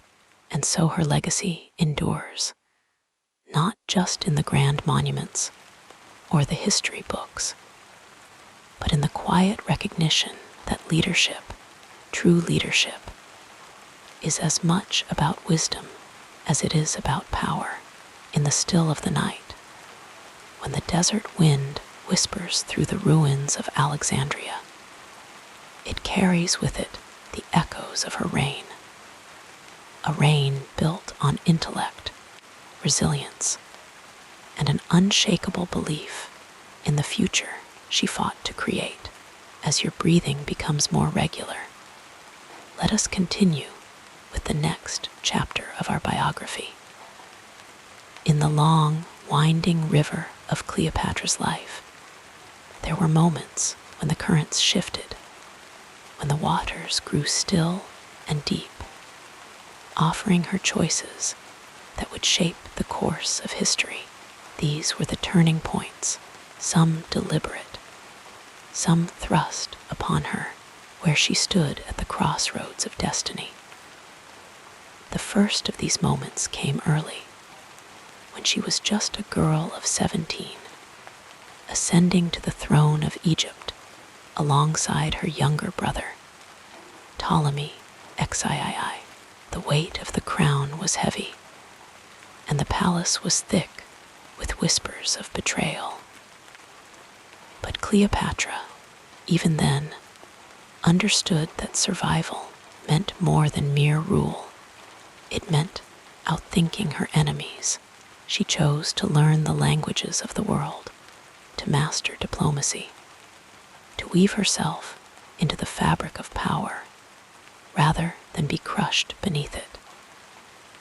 Had she been content to remain a figurehead, Egypt might have slipped into the hands of scheming advisors, its independence lost before she had the chance to fight for it.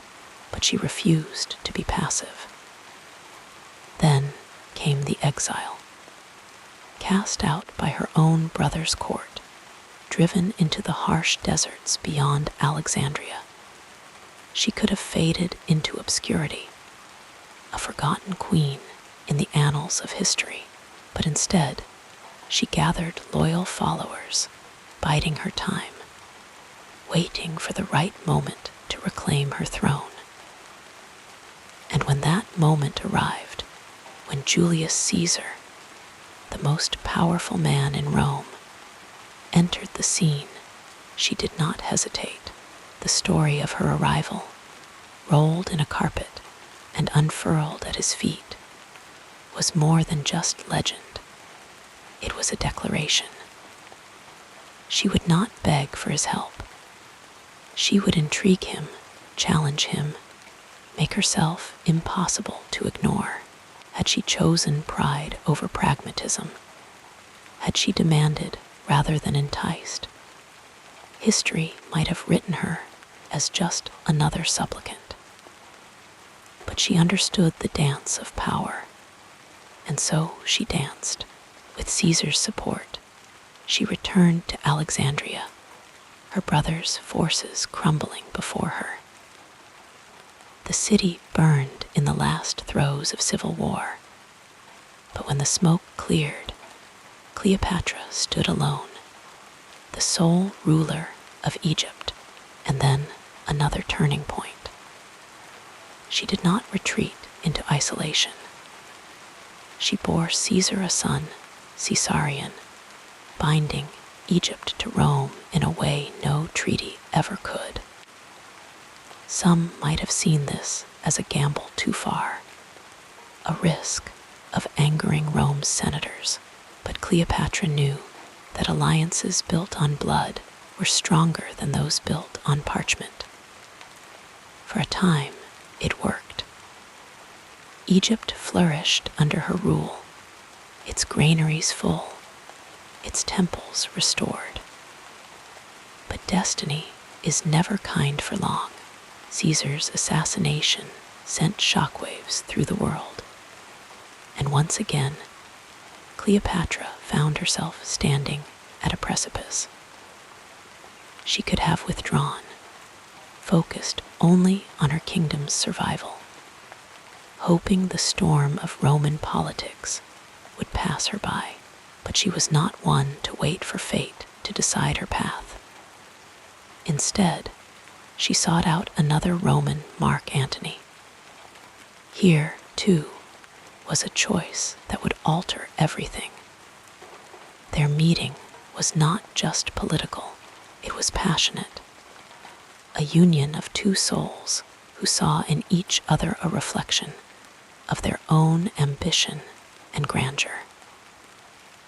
Together, they dreamed of a world where East and West were not divided, but united under their shared vision. For years, their alliance held. But then came Actium, the battle that would decide everything. The sea was restless that day, the winds unpredictable. Antony's fleet was strong, but Octavian's cunning was sharper, and when the moment of crisis came, when the lines broke and the battle turned, Cleopatra made her choice. She sailed away. Some called it cowardice, others calculation, but perhaps it was simply the last act of a queen who knew when to fight and when to survive. Yet, even survival has its limits. Trapped in Alexandria, surrounded by the forces of a relentless enemy, Cleopatra faced her final turning point. She could have surrendered, could have lived out her days as a prisoner in Rome, a trophy paraded through the streets. But she had spent her entire life refusing to let others dictate her story. And so, in the quiet of her chambers, with the golden light of the setting sun filtering through the curtains, she chose her own end. The asp's bite was swift, its venom a merciful release. In that moment, she was not a defeated queen, but a woman who had lived and died on her own terms. Had she chosen differently at any of these crossroads, history would have unfolded in ways we can only imagine. A Cleopatra who never returned from exile might have been a footnote, a lost princess swallowed by the sands. A Cleopatra who bent the knee to Octavian might have been remembered as a cautionary tale, a ruler who traded her pride for a few more years of life. But the Cleopatra who was the one who seized every chance, who gambled everything on love and power and vision, she became legend. And so, when the night is still and the Nile whispers its ancient secrets, her story lingers, not just in the grand sweep of battles and kingdoms, but in the quiet spaces between choices, the breath before the leap, the silence before the words are spoken. For in those moments, as in all our lives, the future is written, the calming story continues, as we gently examine what happened next in this remarkable journey. The story of Cleopatra is not just one of power and ambition, but of deep and intricate relationships that shaped her path from childhood to the final moments of her reign. Like the slow, winding currents of the Nile, these bonds ebbed and flowed, sometimes nurturing, sometimes turbulent, but always leaving their mark on her heart. From the very beginning, family was both her greatest strength and her greatest burden. She was born into the Ptolemaic dynasty, a lineage of rulers who often loved power more than they loved one another. Her father, Ptolemy Xii, was a man of contradictions, charming yet ruthless, indulgent yet calculating. He taught her the delicate art of survival in a world where trust was fragile. She watched as he navigated the treacherous waters of Roman politics, securing his throne through alliances and bribes. He instilled in her the knowledge that a ruler must be as fluent in diplomacy as in war. But he was also a distant figure, more concerned with maintaining his grip on Egypt than with the quiet moments of fatherly affection. Still, when he died, leaving her and her brother to rule together, she carried his lessons with her, lessons that would soon be tested in the fires of betrayal. Her brother Ptolemy XIII was meant to be her partner in rule, but their relationship was strained from the start. He was young, easily influenced by the advisors who whispered poison in his ear, turning him against her. The bond between siblings, which could have been a source of unity, became a battlefield when she was forced into exile. She learned the bitter taste of betrayal, but also the resilience required to reclaim what was hers. And yet, even in their rivalry, there was something tragic about their story. Two children of the same blood, pitted against one another by forces larger than themselves. But where family failed her, love would find her in unexpected places.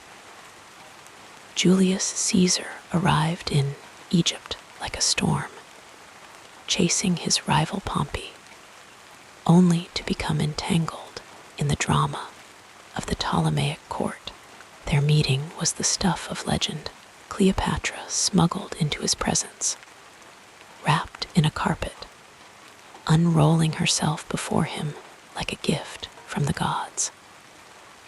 He was older, a seasoned general with the weight of Rome on his shoulders, but in her, he saw a kindred spirit, brilliant, daring, unafraid. Their love was as much about politics as passion, a union of two minds that understood power intimately. He restored her to the throne, and in return, she gave him a son, Caesarion, a living symbol of their alliance. Their time together was brief, but transformative. In Caesar, she found not just a lover, but a mentor who saw her potential and encouraged her ambition. When he was assassinated, the loss was profound, not just of a partner, but of a man who had believed in her when few others did.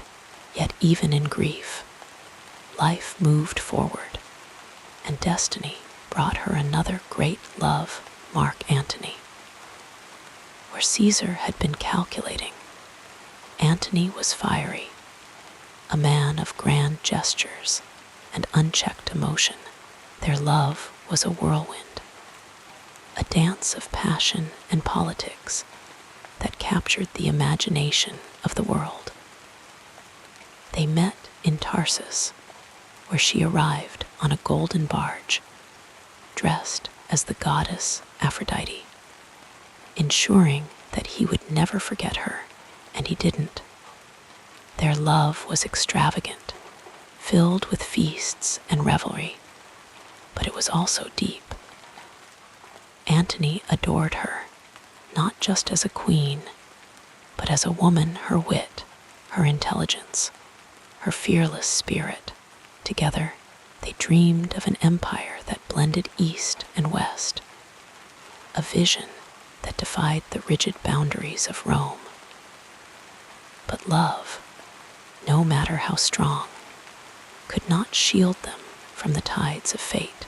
Octavian, Caesar's heir, saw their union as a threat, and war became inevitable. Even as their fortunes waned, their bond remained unshaken. When Antony received false news of her death, he fell on his sword, choosing to die rather than live without her. And when Cleopatra found him, wounded but still breathing, she held him as he slipped away, her tears mingling with his blood. In that moment, all the power in the world could not save them. Only love remained, pure and unyielding, beyond romance. Cleopatra's life was shaped by the trusted few who stood by her side. Her handmaidens, Charmian and Eras, were more than servants, they were confidants. the ones who knew her fears and secrets, when the end came, they chose to die with her, loyal to the last breath. There were also her advisors, men like Apollodorus, who helped her in her daring escape to Caesar, proving that loyalty could sometimes be found in the unlikeliest of places. And then there were her children, Caesarion, the heir to 2 worlds, and the 3 she bore to Antony. They were her hope for the future, the living legacy of her loves. She fought not just for her own survival, but for theirs, until it became clear that some battles could not be won. In her final act, she ensured they would not suffer the humiliation of being paraded as prizes in Rome. Through all these relationships, fraught with love, rivalry, loyalty, and loss, Cleopatra learned that power alone could not sustain a life. It was the connections she forged, the hearts she touched, that gave her story its depth. Even in her final moments, as the asp's venom coursed through her veins, it was not the crown she thought of, but the faces of those she had loved. And so, as the stars shimmer above the silent Nile, her story lingers not just in the grand sweep of history, but in the quiet echoes of a life lived fully, a life shaped by the people who walked beside her. If only for a little while, allow yourself to sink deeper into comfort as we explore the next phase of this soothing biography. Cleopatra's days, though filled with the weight of ruling an empire, were also woven with quiet moments of personal joy and simple pleasures. Beyond the grand halls of the palace, beyond the politics and the power, she treasured the small, private rituals that made her feel alive. Each morning, as the first light of dawn crept over the Nile, she would rise and step barefoot onto the cool marble of her private chambers, breathing in the scent of lotus blossoms carried on the breeze. Her attendants knew not to disturb her in these early hours, for this was her time to gather her thoughts, to listen to the world waking around her, to feel the pulse of life before the demands of the day took hold. One of her greatest comforts was her garden, a lush sanctuary hidden within the palace walls. Here, beneath the shade of fig and palm trees, she would walk slowly, her fingers brushing the petals of rare flowers imported from distant lands.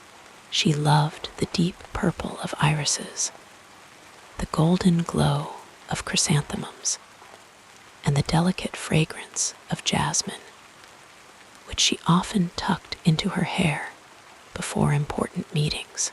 The garden was more than an escape. It was a living tapestry of her curiosity, a reflection of her fascination with the natural world. She would often bring scrolls out to read beneath the trees, losing herself in poetry or philosophy, while the gentle hum of bees and the rustle of leaves created a soothing melody around her. Music, too, was a constant companion in her private hours. She played the lyre with quiet skill, her fingers plucking soft melodies that drifted through her chambers like whispers. Some nights, when the palace was still, she would invite her closest companions, her handmaidens, her children, or the few trusted friends who knew her not as a queen, but as a woman, to join her in singing old Egyptian lullabies, or the haunting love songs of Greece. These were the moments when she felt most herself, when the weight of her crown lifted, if only for a little while. Her children were the heartbeat of her private world. Caesarion, with his keen mind and quiet confidence, often joined her in the library, where they would discuss history, astronomy, and the art of leadership. She delighted in watching him grow, seeing flashes of both her and his father in his mannerisms. The way he tilted his head when deep in thought, the warmth of his laughter. Her 3 children with Antony, Alexander, Cleopatra Selene, and Ptolemy Philadelphus were her joy, their laughter filling the palace with life. She would often set aside her royal duties to play with them, whether it was hiding in the gardens for a game of chase, or telling them stories of the gods under the stars. To them, she was not the Queen of Egypt, but simply Mother Asterisk, a role she cherished above all others. Her relationships extended beyond her family, woven into the quiet bonds she shared with those who served her. Charmian and Eras, her most devoted handmaidens, were more than attendants. They were confidants, sisters in spirit. They knew her moods, her fears, the small superstitions she would never admit to in public. They would brush her hair at night, the rhythmic strokes lulling her into calm, while they spoke of dreams and memories in hushed tones. These moments of intimacy, of being truly known, were rare for a ruler, and she held them close to her heart, even in matters of love. Cleopatra sought depth beyond political alliance. With Julius Caesar, she found a meeting of minds, a partnership built on mutual respect and shared ambition. But it was with Mark Antony that she discovered a love that burned with passion and tenderness. They were kindred spirits, both larger than life, yet finding solace in each other's arms. They would spend evenings on the palace rooftops, wrapped in linen shawls as they watched the stars, speaking of everything and nothing. Antony, with his booming laugh and reckless charm, brought out a playfulness in her that few ever saw. They would race horses along the Nile at sunset, their laughter carried on the wind, or sneak away from court to share simple meals of figs, cheese, and wine, talking late into the night. But it was not just grand love affairs that shaped her heart. She found beauty in the small, fleeting connections. The old scribe who taught her a new language, the gardener who gifted her the first ripe pomegranate of the season, the sailor who brought her stories from far-off lands. She believed that every person who crossed her path left a mark, no matter how brief their presence. This philosophy guided her, reminding her that life's truest riches were not in gold or conquest, but in the quiet exchanges of kindness and understanding. In her final years, as the tides of fortune turned against her, these personal joys became her refuge. When the world outside grew heavy, she would retreat to the baths, the warm waters scented with rose and myrrh. Letting the steam soothe her weary body, she would sit by the window of her chamber, watching the Nile's endless flow, drawing comfort from its constancy. And when sleep eluded her, she would trace the constellations painted on her ceiling, whispering the names of those she loved like a prayer, even in her last moments. As the cold embrace of the serpent's bite took hold, it was these small, sacred memories that filled her mind: the laughter of her children, the scent of jasmine at dusk, the feel of Antony's hand in hers, not the kingdoms she ruled, but the love she had known.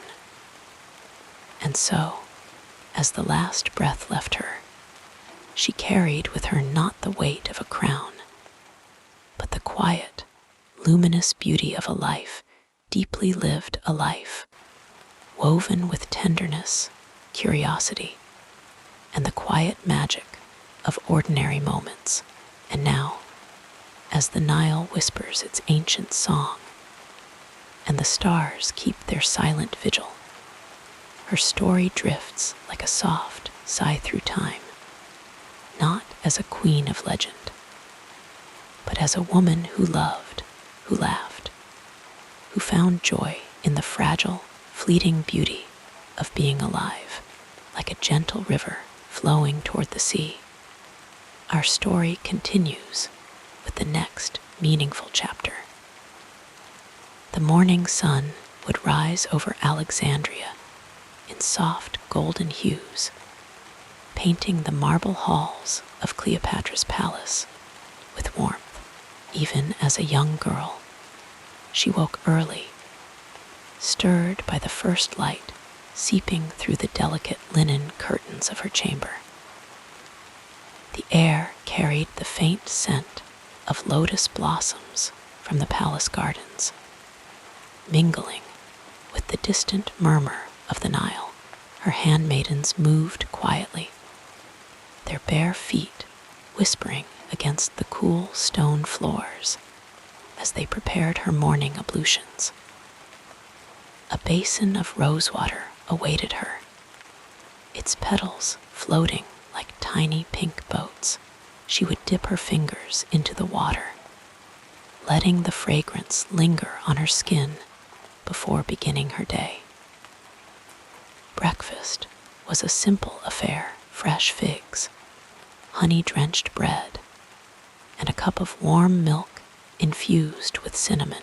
She ate slowly, savoring the sweetness, while the palace slowly stirred to life around her.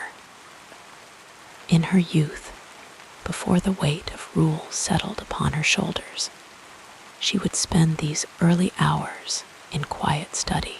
The Library of Alexandria was her sanctuary, its towering shelves heavy with scrolls of philosophy, astronomy, and medicine. She traced the words of scholars with her fingertips, the papyrus smooth beneath her touch, absorbing the wisdom of the ages.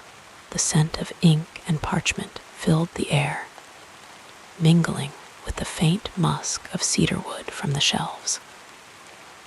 As the sun climbed higher, she would meet with her tutors, her voice steady as she debated politics in Greek, recited poetry in Egyptian, or practiced the lilting cadence of Latin. Languages came easily to her, like music to a skilled harpist. The rhythm of study was comforting, the repetition of phrases, and the careful shaping of arguments grounding her in a world that often felt too vast, too uncertain. By midday, the heat would grow heavy, and she would retreat to the shaded courtyards of the palace, where fountains trickled softly, and the breeze carried the scent of jasmine. Here she would receive visitors, scholars, diplomats, merchants, each bringing news from distant lands. She listened intently, her dark eyes sharp yet serene, her posture regal but never rigid. A cup of chilled pomegranate juice would sit by her side, its ruby depths glinting in the dappled light. Lunch was a leisurely affair, served on low tables laden with dishes of grilled fish, lentils simmered with garlic, and flatbread still warm from the ovens. She ate with her fingers, the flavors rich and comforting, while musicians played softly in the background, the gentle strum of a lyre, the whisper of a flute. Sometimes she would close her eyes and let the music wash over her, a momentary escape from the demands of the day. In the afternoons, when the sun was at its fiercest, she often withdrew to her private chambers.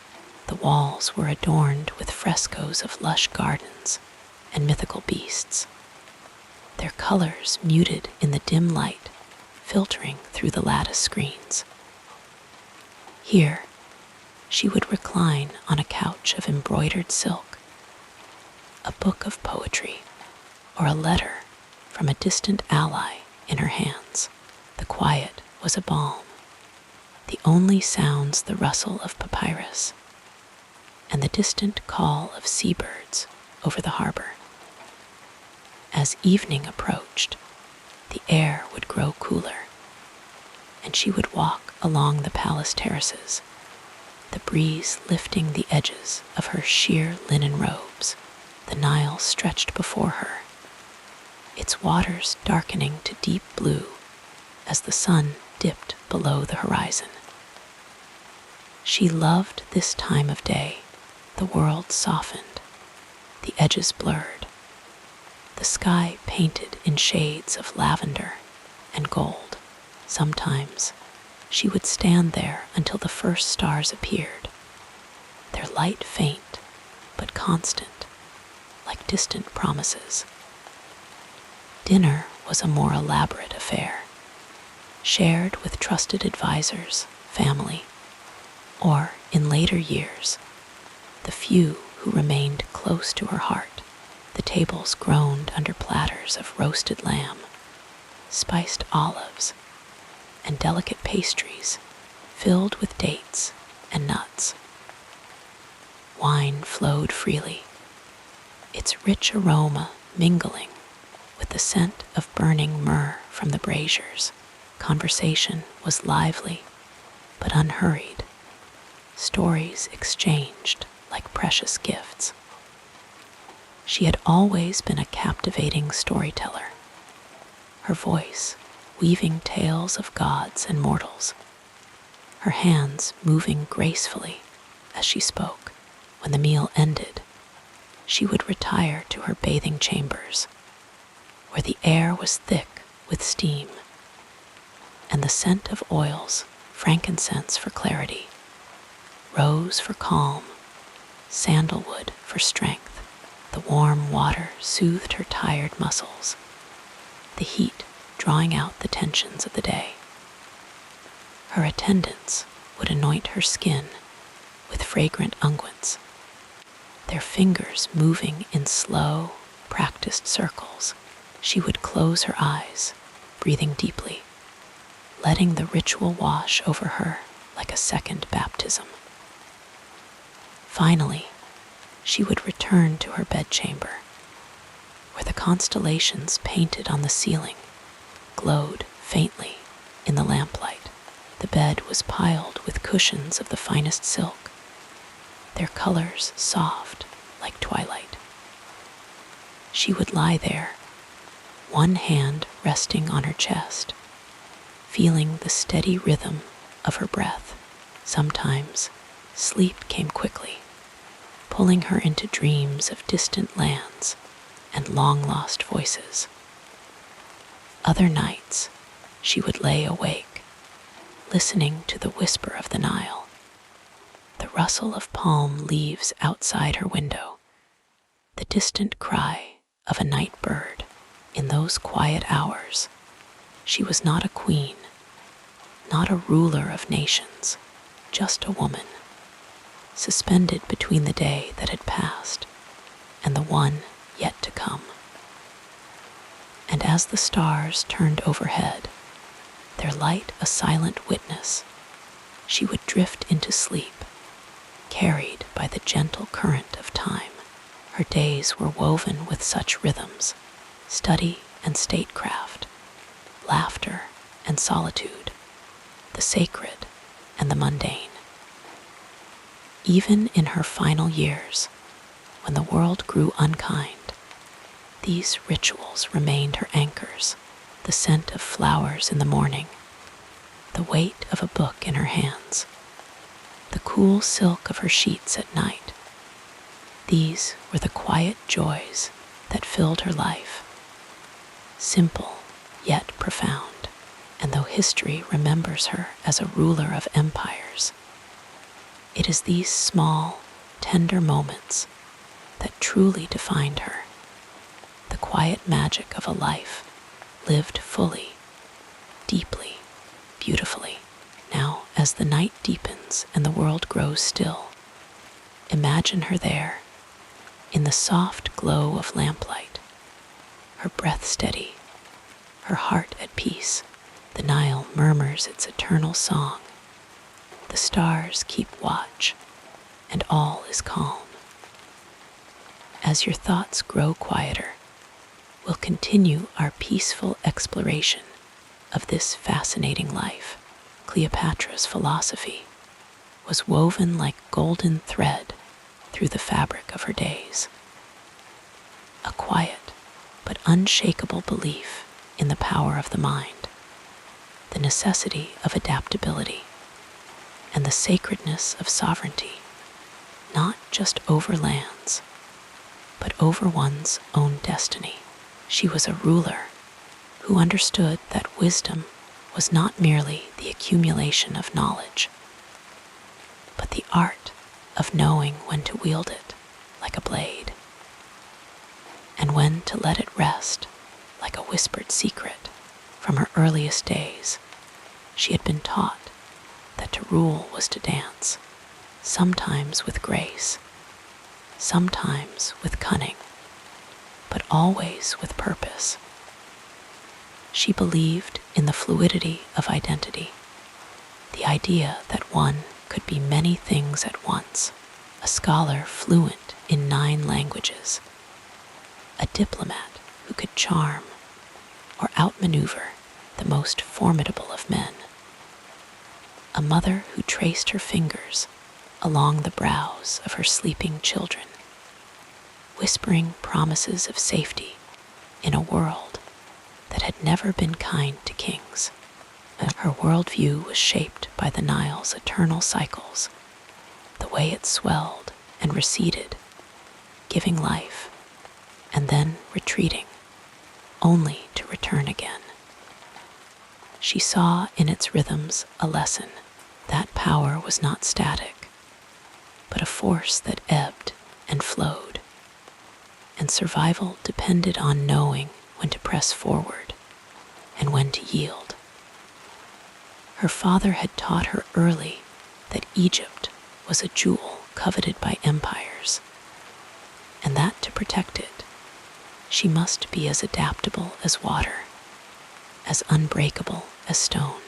Yet she also carried within her a quiet reverence for the unseen, the gods who whispered in dreams, the ancestors whose blood ran in her veins, the silent intelligence of the stars that guided sailors and kings alike.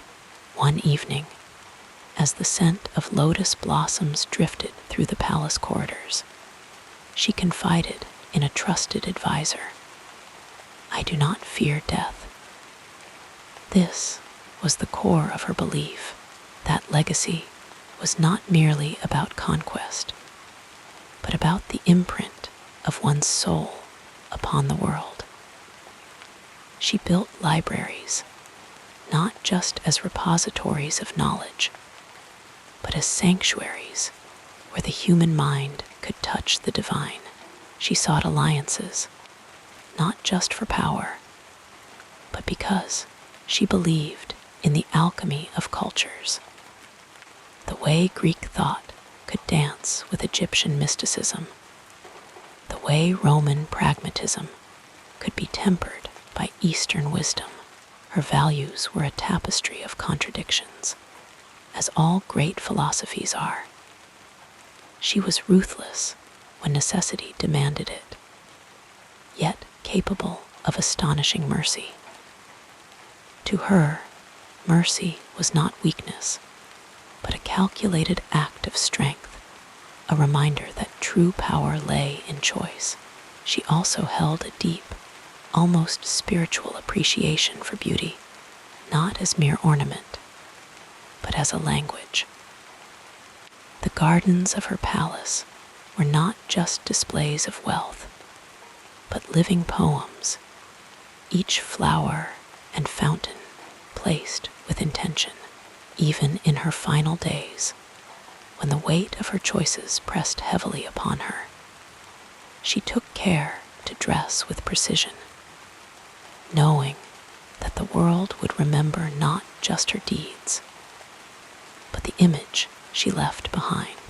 Beneath the grandeur, though, was a woman who cherished solitude. In the still hours before dawn, she would often sit by her window, watching the first light spill over the river, a cup of wine untouched beside her. These were the moments when she allowed herself to be simply human, to feel the ache of weariness, the sting of regret, the quiet joy of being alive. As time passed and Rome's shadow grew longer, her philosophy deepened, tempered by loss and the unrelenting passage of time. She had always understood that love and politics were intertwined. But in her later years, she saw them as forces that could both elevate and destroy. Her relationship with Antony was not just a matter of the heart, but of strategy, of two souls who recognized in each other a kindred hunger for greatness.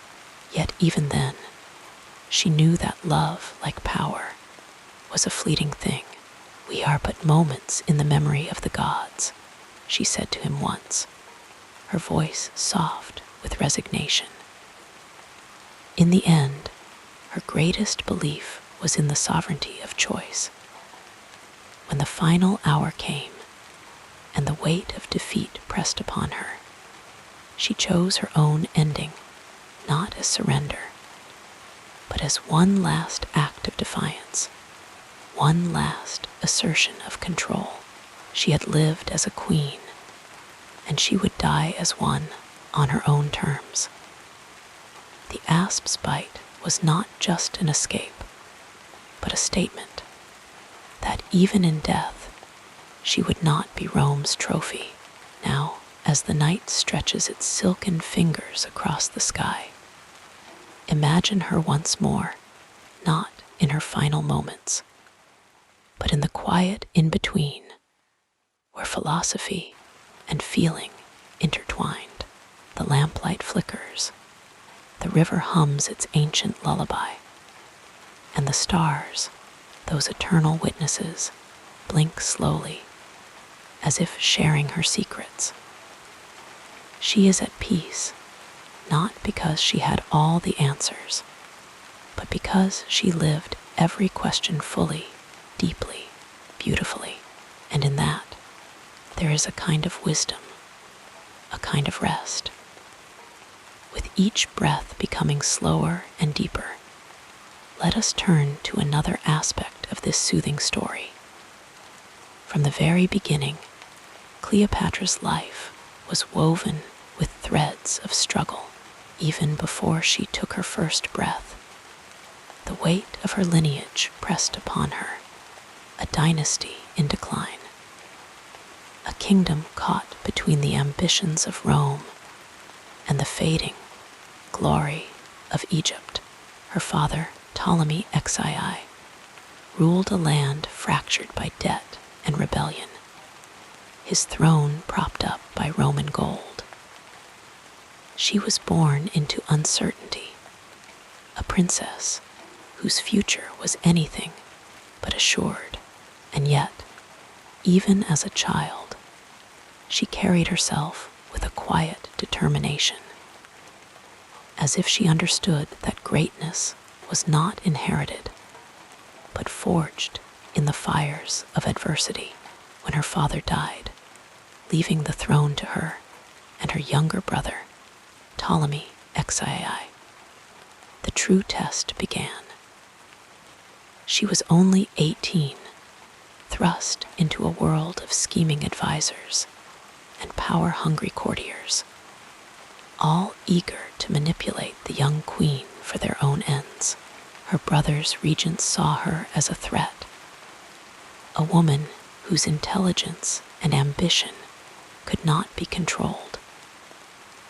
They whispered against her, painted her as reckless, untrustworthy, and so, barely a year into her reign, she was forced to flee, exiled from her own kingdom, stripped of her crown, left to wander the desert with nothing but her wits and her will to survive. But Cleopatra was never one to accept defeat. In the stillness of those long nights under the stars, she plotted her return.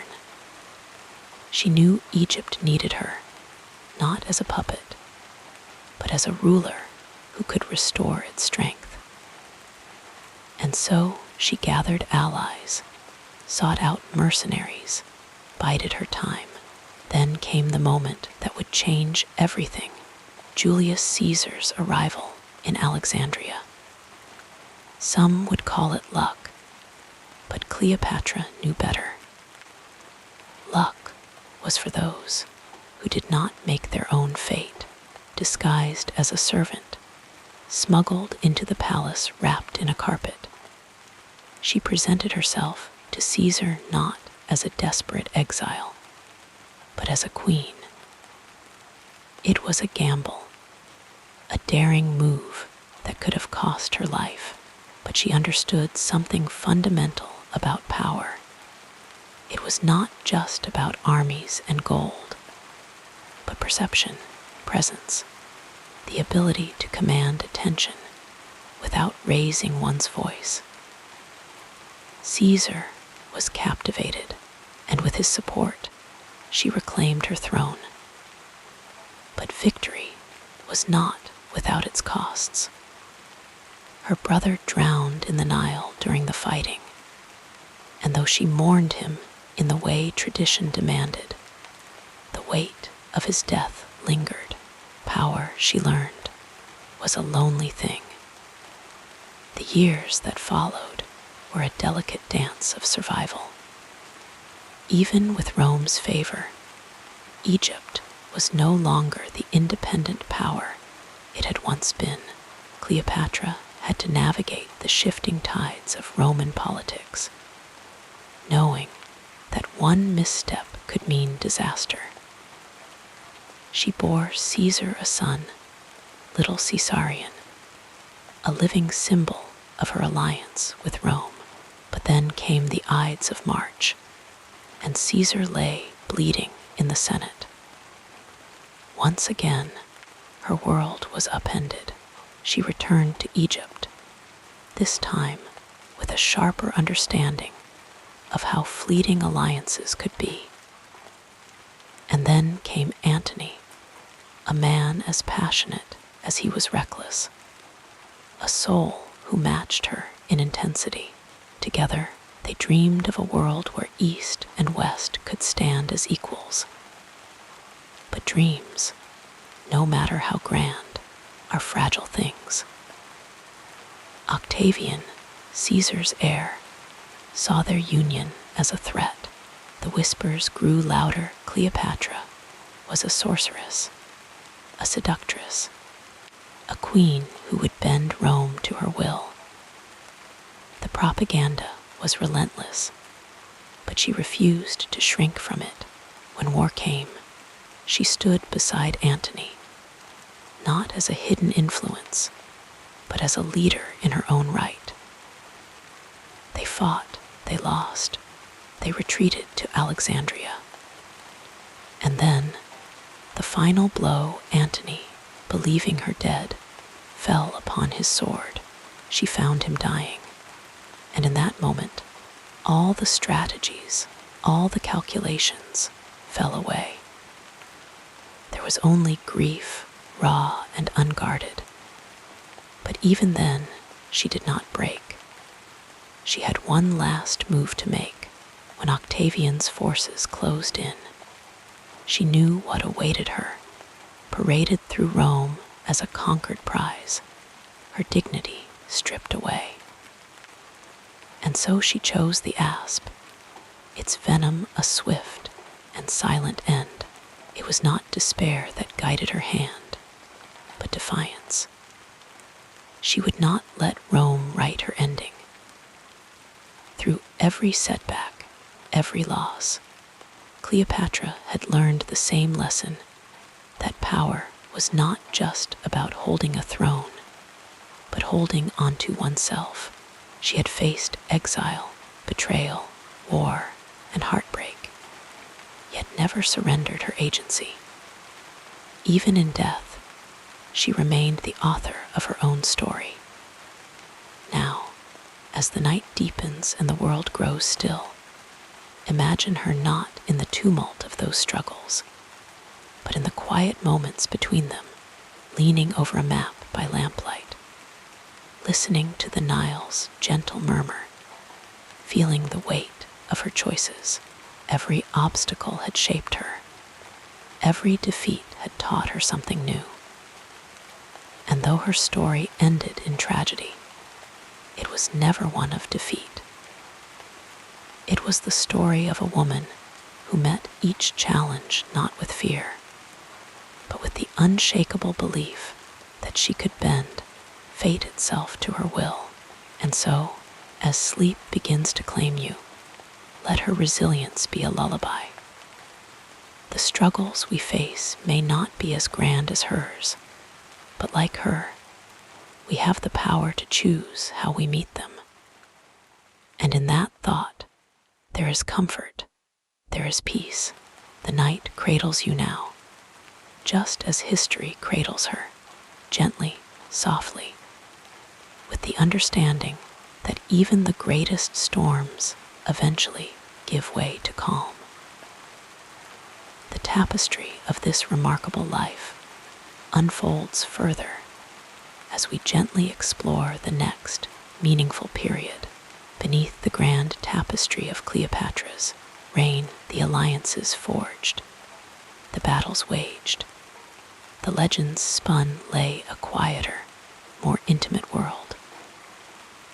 A world where she was not just a queen, but a woman of curiosity, of hidden talents, of small pleasures that brought her solace amidst the weight of her crown.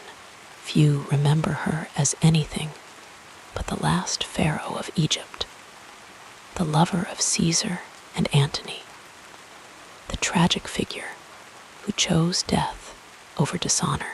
But in the hush of her private chambers, when the courtiers had retired and the torches burned low, she was simply Cleopatra, a scholar, a linguist, a woman who found joy in the delicate art of perfumery, who hummed old lullabies to her children, who once lost herself for hours watching the play of light on the Nile's rippling surface. One of her most remarkable yet overlooked gifts was her command of languages. While it is well known that she spoke Egyptian, unlike her Ptolemaic predecessors, who clung stubbornly to Greek, few realize the extent of her linguistic prowess. She was fluent in at least 9 languages, including the dialects of neighboring tribes, the Aramaic of merchants, and the Latin of Rome. But more than mere fluency, she understood the music of speech, the subtle inflections that could turn a formal address into a whispered confidence. It was said that when she spoke to foreign envoys, she did so in their own tongue, not through an interpreter, and that this small gesture disarmed even the most skeptical diplomats. There was something intimate in it, as if language itself was a bridge she could cross to meet others on their own terms. Then there was her love of science, particularly the study of herbs and remedies in the palace gardens. She cultivated rare plants brought from distant lands, frankincense from Arabia, myrrh from Somalia, lavender from the Mediterranean hills. She would often spend evenings with her physicians, grinding petals into pastes, distilling oils, testing their effects. Some say she even authored a lost treatise on cosmetics and medicine, a work so detailed it included remedies for headaches, salves for wounds, and instructions for preserving youth. It was not vanity that drove her, but a genuine fascination with the body's workings, the way nature could heal as surely as it could destroy. She had a playful side, too, one that history often forgets, though her public image was one of regal solemnity. Those closest to her knew she delighted in games of wit. She once hosted a banquet where the centerpiece was not gold or jewels, but a single pear, an inside joke among her inner circle, referencing a playful debate about whether Egyptian or Roman fruit was sweeter, and when Mark Antony challenged her to a wager, betting that she could not spend an unimaginable sum in a single night, she responded by dissolving a priceless pearl in vinegar and drinking it, just to prove that extravagance had no limits when it came to her pride. Yet even in this, there was a wink, a knowing smile. She understood the theater of power, and how sometimes the grandest statements were also the most mischievous. Her private chambers were a sanctuary of books. Scrolls lined the walls, not just of politics and war, but of poetry, astronomy, even comedies from distant Athens. She was known to recite verses from memory, her voice soft and rhythmic, as if the words themselves were a comfort. On particularly restless nights, she would send for her librarians to bring her something new, something to distract her from the weight of decisions yet unmade. It was in these quiet hours, curled on a divan with lamplight flickering across the papyrus, that she seemed most at peace, a scholar before she was a queen. And then there were the children. 4 of them, each with their own quirks, their own laughter that filled the palace in rare moments of levity. She insisted on being present for their lessons, not as a ruler overseeing subjects, but as a mother who wanted to know their minds. She taught them the stories of Isis and Osiris, the same tales her own nurse had whispered to her in the dark. When her son Ptolemy XV, little Caesarion, struggled with Greek grammar, she sat with him patiently, tracing the letters in honey on a slate so he could lick them away when he got them right, a reward that always made him giggle. But perhaps the most surprising contradiction in her nature was her superstition. For all her intellect, all her strategic brilliance, she carried amulets in the folds of her gown, whispered prayers to Bes, the dwarf god who guarded against evil spirits. Before important meetings, she would consult her astrologers, not out of blind faith, but because she believed the universe spoke in signs, if one knew how to listen. Once, when a comet streaked across the sky the night before a battle, she took it as an omen, not of doom, but of change, of cycles turning, as they always did. In the end, these small fragments of her life remind us that she was never just the sum of her triumphs or tragedies. She was a woman who loved the scent of lotus blossoms steeped in oil, who hummed under her breath while writing letters, who feared scorpions despite having faced down armies. She collected seashells from Alexandria's shore, kept a tame ibis that would eat figs from her hand, and once, in a moment of unguarded frustration, threw a sandal at a servant who woke her too early, only to apologize later with a gift of silver. The night holds these stories gently, like secrets passed between old friends. And as you drift toward sleep, imagine her not in the grand halls of history, but in these quiet, human moments, leaning over a scroll with a frown of concentration, laughing as her children played in the courtyard, breathing in the mingled scents of rosemary and Nile water on the evening breeze. She was fierce, yes, but also tender. She was a ruler, but also a dreamer. And in that balance, in those contradictions, she becomes not just a legend, but someone achingly real. So let the weight of your own day soften, as hers did in those rare, unguarded hours. The night cradles you both now, queen and dreamer alike, in the same tender silence. And in that stillness, there is peace. As you settle more comfortably, our narrative flows onward like soft moonlight across still waters.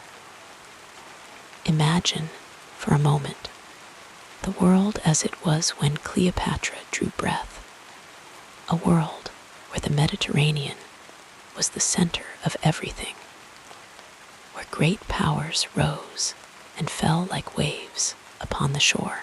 The air hummed with the whispers of empires, the rustle of papyrus scrolls, the distant cries of merchants haggling in the marketplaces of Alexandria. It was a time when the earth itself seemed to shift beneath the feet of kings and queens, as Rome flexed its growing might, and the ancient kingdoms of the East struggled to hold onto their fading glory. She was born into the Ptolemaic dynasty, a line of Greek rulers who had held Egypt for nearly 300 years by the time of her birth.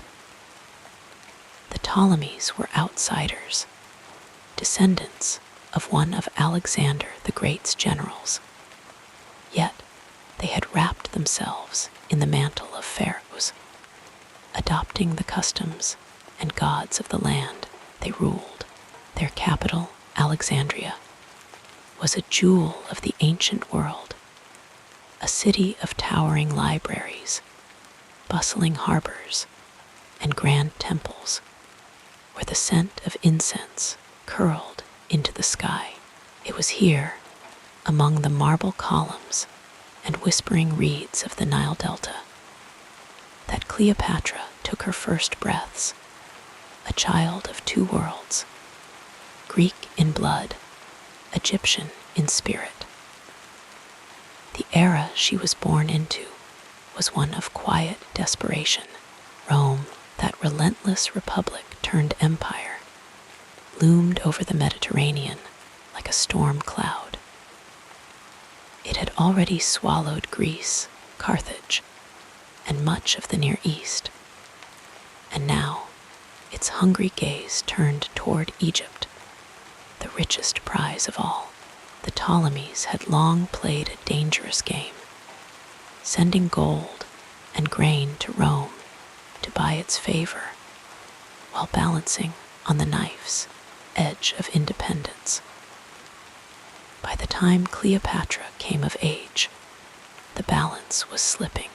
Her father, Ptolemy XII, had been dubbed the flute player by his detractors, a man more interested in music than statecraft, who clung to his throne only by emptying Egypt's treasuries into Roman hands. And then the world shifted. When Cleopatra was just a girl, the great General Pompey fled to Egypt after his defeat by Julius Caesar, seeking refuge. Instead, he was murdered on the sands of the shore, his head presented as a gift to the arriving Caesar. It was a brutal lesson in the realities of power, one the young queen would never forget. When her own time came to rule, she knew that survival would require more than gold or flattery. It would require cunning, charm, and an unshakable will. She was not the first woman to rule Egypt, but she was perhaps the most audacious. In a world where kings and emperors dictated the fate of nations, she refused to be a pawn. She learned languages, not just the Greek of her ancestors, but Egyptian, Latin, Aramaic, the tongues of diplomacy and trade. She studied the stars with the scholars of the great library, whispered prayers to Isis in the dim light of temple sanctuaries, and understood, with a clarity few rulers possessed, that power was as much about perception as it was about armies. When she first met Caesar, it was not as a supplicant, but as a sovereign. The stories say she had herself smuggled into his chambers, wrapped in a carpet, unrolled at his feet like a gift.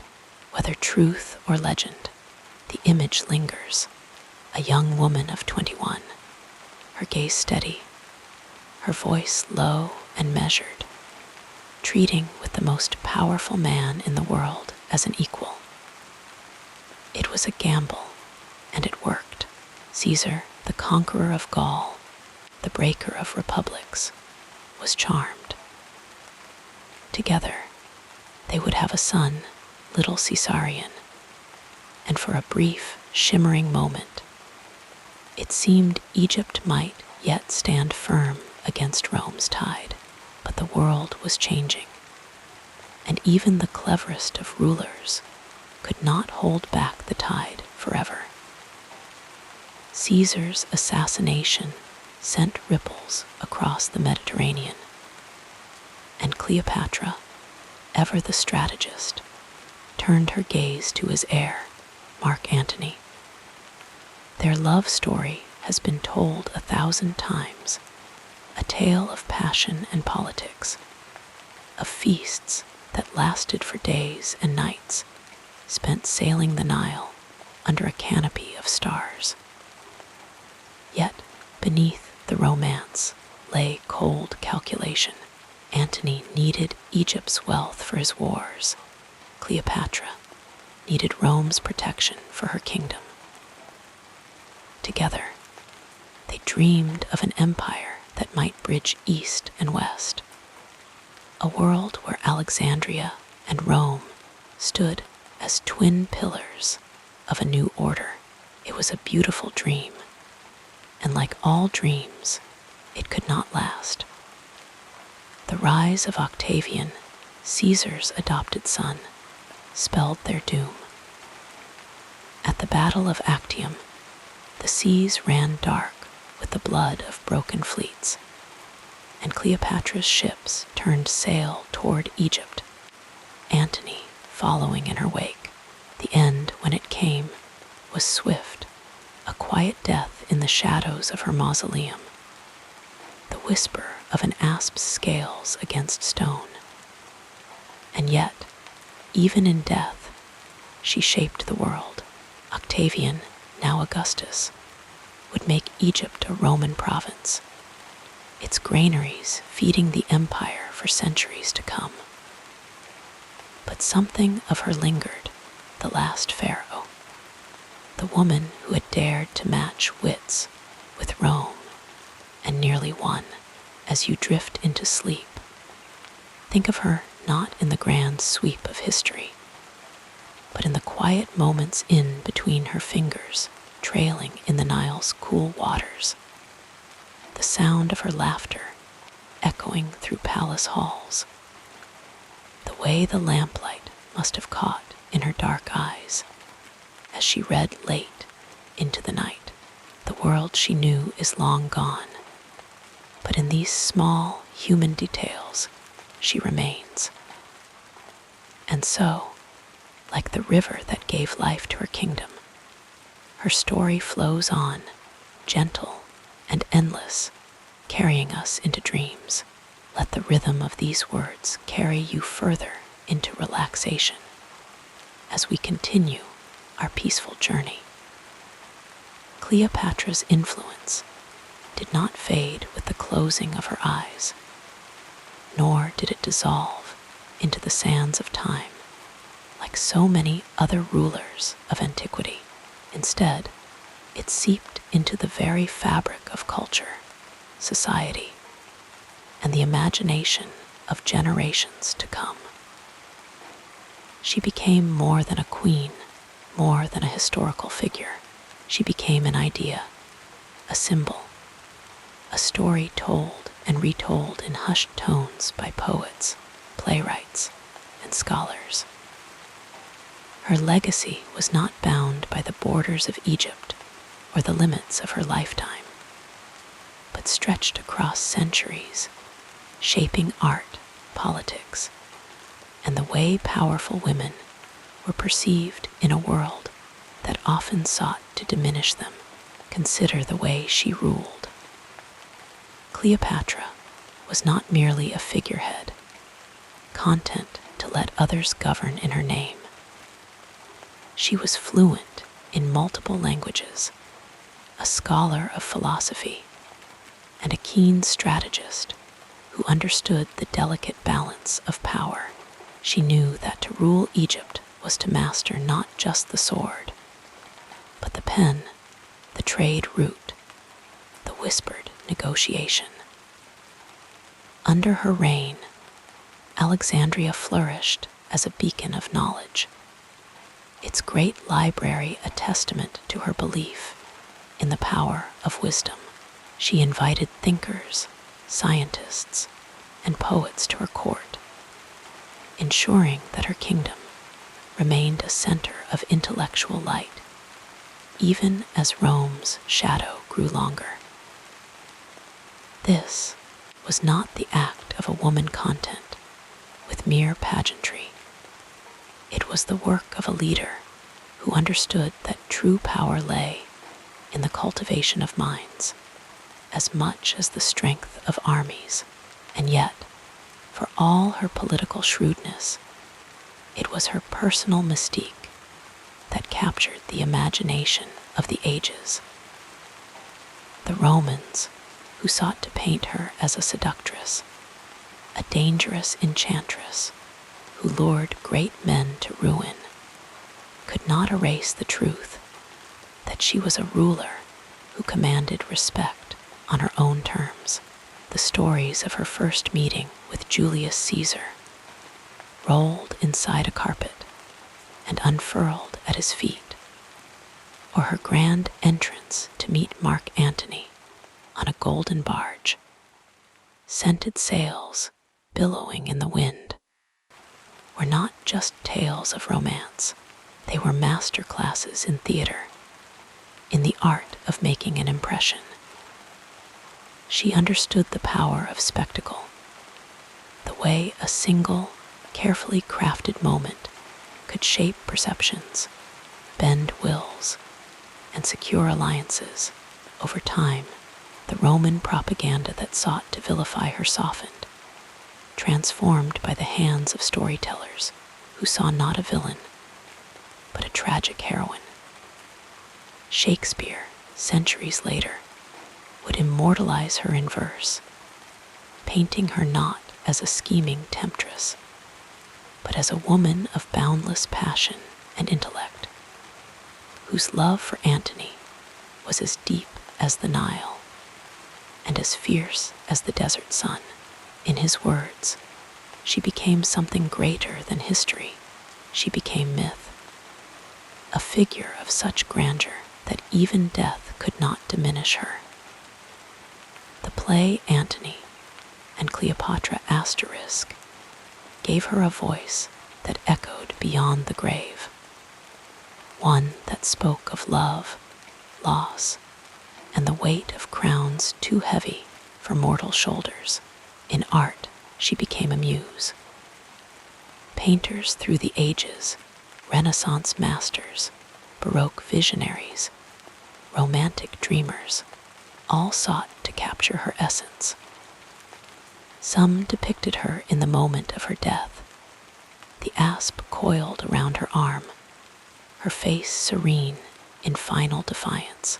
Others painted her in life, draped in gold and lapis lazuli, her gaze piercing through time itself. Each brushstroke was an attempt to grasp the enigma of her, to freeze in pigment and canvas the woman who had defied empires.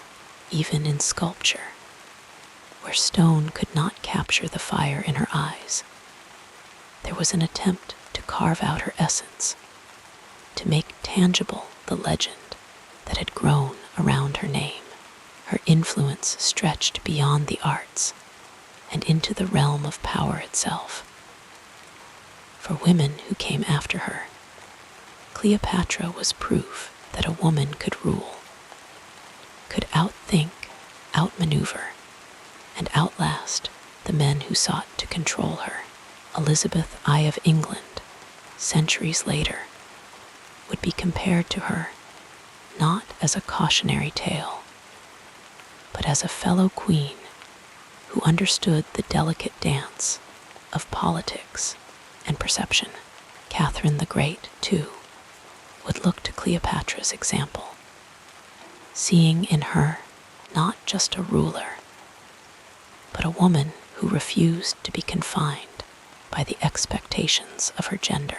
In a world where women were often sidelined, Cleopatra's story whispered to them that it was possible to stand tall, even when the tides of history seemed determined to sweep them away. Even in modern times, her legacy persists. Films have tried to capture her, from the golden age of Hollywood to contemporary retellings, each actress bringing her own interpretation to the role. Some have leaned into the drama, the opulence, the larger-than-life allure. Others have sought to peel back the layers, to find the woman beneath the crown, the strategist, the mother, the scholar. No single portrayal can contain her, and perhaps that is as it should be. Cleopatra was never meant to be pinned down, dissected, or fully understood. She was meant to shimmer at the edges of history, just out of reach, forever elusive. And so, as you drift toward sleep, let her story settle over you like the softest of silks. Think of the way her name still rolls off the tongue, heavy with history, yet light with the breath of legend. Think of the scholars who still pore over ancient texts, searching for fragments of her truth. Think of the poets who still weave verses about her, the artists who still try to capture her gaze. She is no longer just a queen of Egypt. She is a queen of the imagination. Her story a river that never runs dry in the quiet of the night, when the world slows and dreams begin to stir. You might almost hear the distant echo of her voice, the rustle of papyrus as she reads by lamplight, the murmur of the Nile outside her palace windows. She is gone, and yet she is everywhere in the art that adorns museum walls, in the books that line dusty shelves, in the quiet determination of those who refuse to be forgotten. Her legacy is not carved in stone, but written in the stars, a constellation of influence that stretches across time. And so, like the river that nurtured her kingdom, her story flows on, gentle and endless, carrying us into dreams. With the gentleness of falling snow, we transition now to another meaningful chapter in this life story. Imagine, for a moment, the scent of lotus blossoms drifting through the palace halls, the faint sound of water lapping against marble steps as the Nile whispers its eternal song. Here, in the heart of Alexandria, Cleopatra moved like a shadow draped in gold, her presence both commanding and elusive. One of the most intriguing stories about her is how she first met Julius Caesar, not with a grand procession, but rolled inside an ornate carpet, delivered to him as a gift. When the rug was unfurled, she tumbled out, a vision draped in silks and perfumed oils, her laughter mingling with the shock of the Roman general. It was a gamble, but one that revealed her daring nature, her willingness to take risks that others would never dare. She was not merely beautiful, as legend so often insists, but brilliant, fluent in 9 languages, and one of the only Ptolemaic rulers to bother learning Egyptian. While her ancestors clung to Greek customs, she embraced the land she ruled, presenting herself as the reincarnation of Isis, the mother goddess. There is a story, whispered in the ruins of temples, that she once sailed down the Nile dressed in shimmering silver, her barge adorned with purple sails, so that when the sun struck her, she appeared to glow like the moon herself. The people lined the riverbanks, falling to their knees, believing they had witnessed divinity. Her intellect was her greatest weapon. When the great library of Alexandria was still standing, she would often lose herself in its halls, surrounded by scrolls and scholars. It is said she once invited a famous philosopher to debate her, and when he scoffed at the idea of a woman matching wits with him, she humiliated him so thoroughly that he left Egypt in shame. She understood that knowledge was power, and she wielded it effortlessly, whether in politics or in love. One lesser-known tale tells of her fascination with poisons. She kept a garden filled with deadly plants, experimenting with their effects on prisoners condemned to die. Some say she did this out of scientific curiosity. Others, that she was preparing for the inevitable, knowing that if she were ever captured, she would choose her own end.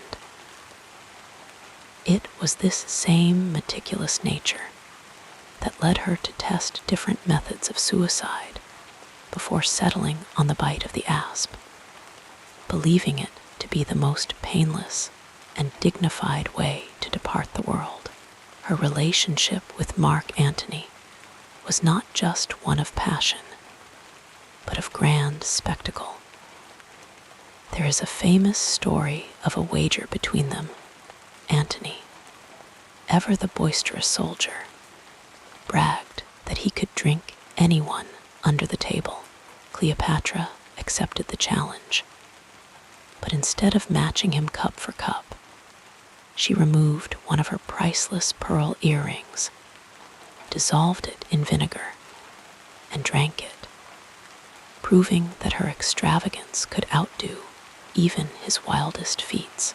It was moments like these that made their love story so unforgettable, less a quiet romance than a blaze of theater, played out for the world to see. Even in her final days, she remained in control. When Octavian's forces closed in, she retreated to her mausoleum, sending word that she had taken her own life. Antony, believing her dead, fell on his sword, only to learn too late that she was still alive. When he was brought to her, bleeding and broken, she cradled him as he died, then arranged for his burial before turning her mind to her own fate. She knew Octavian wanted to parade her through Rome as a trophy, and she refused to give him the satisfaction. In the end, she chose silence over spectacle, slipping away as mysteriously as she had lived. The details of her death are still debated. Some say she coaxed the asp from a basket of figs. Others, that she pricked herself with a hidden pin dipped in poison. But what remains undeniable is the way she shaped her own legend, ensuring that even in death, she would never be forgotten. And so, as the night deepens and sleep begins to pull you under, let these stories of Cleopatra linger in your mind. Her cunning, her courage, her unshakable will. She was a woman who turned every moment into myth, who understood that history is not just written by the victors, but by those who refuse to fade away. And though centuries have passed, her voice still echoes, soft as the Nile's current, carrying her into dreams.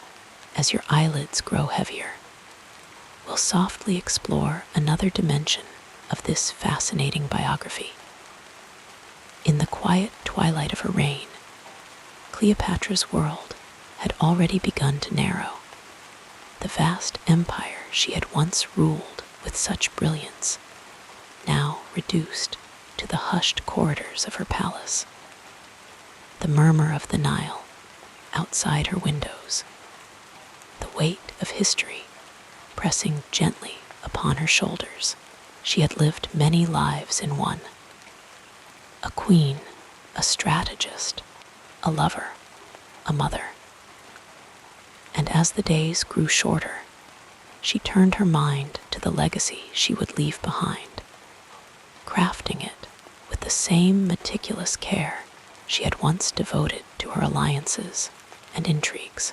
She knew the Romans would try to erase her, to paint her as a temptress, a villain, a cautionary tale.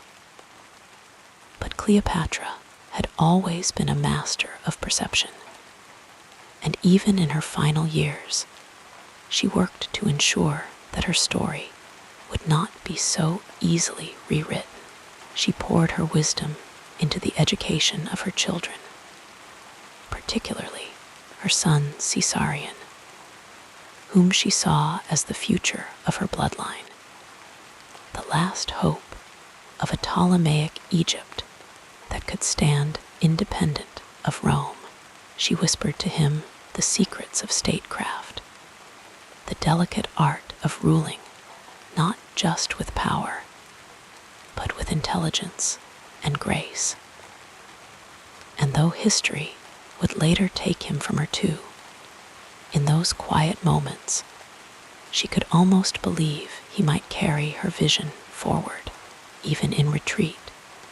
She remained a patron of the arts and sciences, surrounding herself with scholars and poets who preserved the knowledge of her ancestors.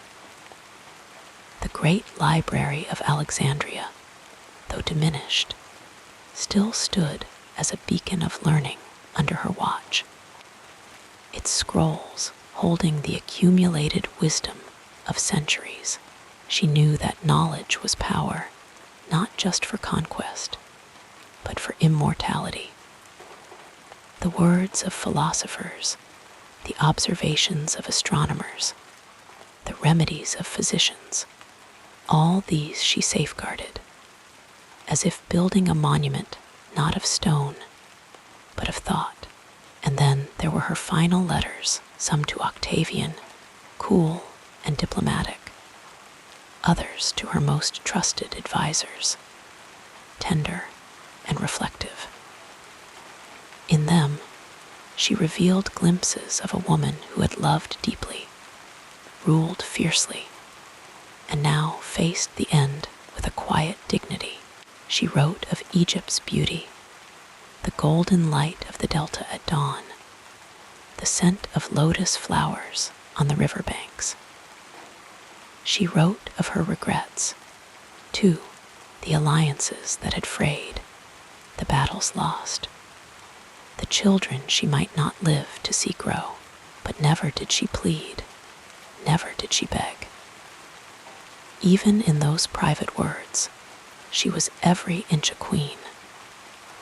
When the end came, it was not with the clamor of war, but the hush of a decision made. She had seen the future Octavian would impose, a Rome that swallowed Egypt whole, reducing her kingdom to a province, her people to subjects. She could not bear to witness it, and so, dressed in the robes of a pharaoh, anointed with oils that had once blessed the rulers of 1,000 years past, she stepped into the shadows on her own terms. The manner of her death would become legend, but the truth was simpler. She had always known how to control the narrative, even this final one.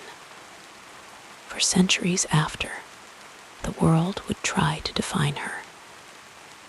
Roman poets cast her as a seductress, a witch who had ensnared great men.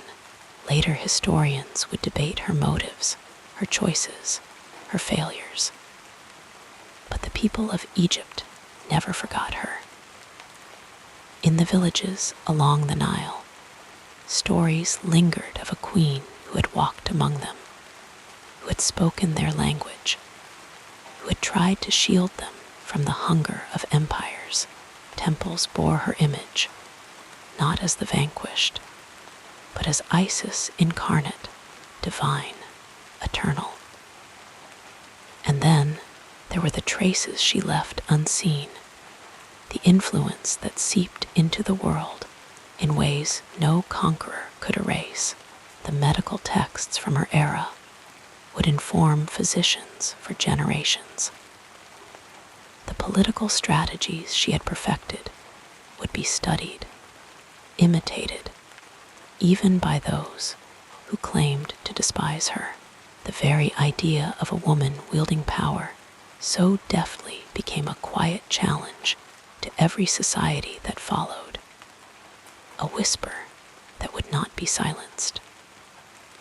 Now, as you drift toward sleep, imagine her not as the Romans saw her, but as she might have wished to be remembered, sitting in her gardens at dusk, the first stars reflected in the dark waters of the Nile, her fingers trailing over the pages of some ancient text.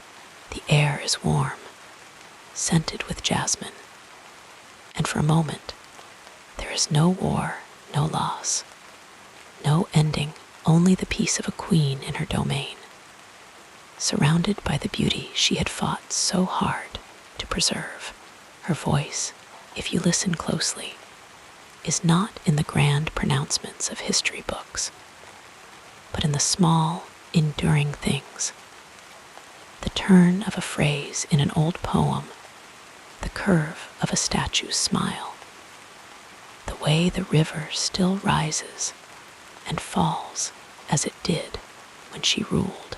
She is there in the resilience of those who refuse to be forgotten, in the quiet defiance of choosing how your story ends. And so, as the night wraps around you, let her legacy be not a weight, but a lullaby, a reminder that even the mightiest tides recede, leaving behind only stories, soft as sand, waiting to be carried into dreams. The gentle cadence of our story continues, flowing like a peaceful stream through the next chapter. Even now, centuries after her final breath, Cleopatra lingers, not as a relic of the past, but as a quiet presence woven into the fabric of time. Her legacy is not static, like stone, but fluid, like the Nile itself, shifting and adapting with each generation that carries her forward. She exists in the way artists paint her, in the way poets whisper her name, in the way scholars still debate the truths buried beneath layers of myth. But more than that, she lives in the quiet moments when someone, somewhere, feels the weight of her choices and finds strength in them. Think of Elizabeth Taylor, not as an actress playing a role, but as a woman who, for a brief moment, let the world see Cleopatra through her eyes, vibrant, commanding, achingly human. The film may have been grand spectacle, but in those quiet scenes where she gazes at the horizon, or when her voice trembles with unspoken grief, there is something truer than history. It is the echo of a woman who knew what it meant to love, to lose, to fight for something greater than herself. And in that echo, generations of women have seen reflections of their own struggles, their own triumphs. Or consider the writers who have shaped her story anew, like Margaret George, in the memoirs of Cleopatra Asterisk, where the queen's voice is given room to breathe, to laugh, to mourn. Here, she is not just a pawn in Rome's conquest, but a scholar, a diplomat, a mother, a woman who understood the weight of her crown and wore it with grace. These retellings matter, not because they rewrite history, but because they remind us that history is never just one story. It is a chorus of voices, each adding their own note to the melody. Even in places far from Alexandria, her influence lingers. The great libraries of the world, the Bibliotheca Alexandrina, rebuilt as a tribute to the ancient wonder she once walked among, stand as monuments not just to knowledge, but to her vision of a world where wisdom was power. Scholars still pore over texts, seeking traces of the lost scrolls she may have touched, the philosophies she debated. And in universities, when young minds first learn of her fluency in 9 languages, of her negotiations with emperors, something stirs, a recognition that intelligence and ambition were never meant to be contained. Then there are the quieter ways she endures. In the gardens of modern Egypt, where jasmine still blooms as it did in her courtyards. The scent carries whispers of her presence. In the art of henna, tracing delicate patterns on skin, there is a thread that stretches back to the beauty rituals of her time. And in the way women today wield power, whether in politics, business, or the arts, there is an unspoken debt to those who came before, who proved that a woman's voice could shape empires. Perhaps most of all, Cleopatra lives in the act of reclamation.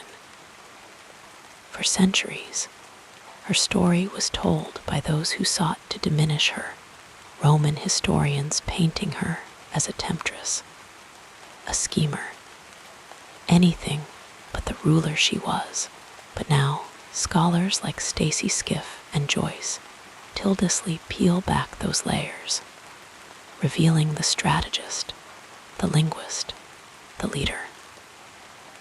In their work, she is no longer a footnote in Caesar's story or Antony's tragedy, but the protagonist of her own. And isn't that the greatest legacy of all?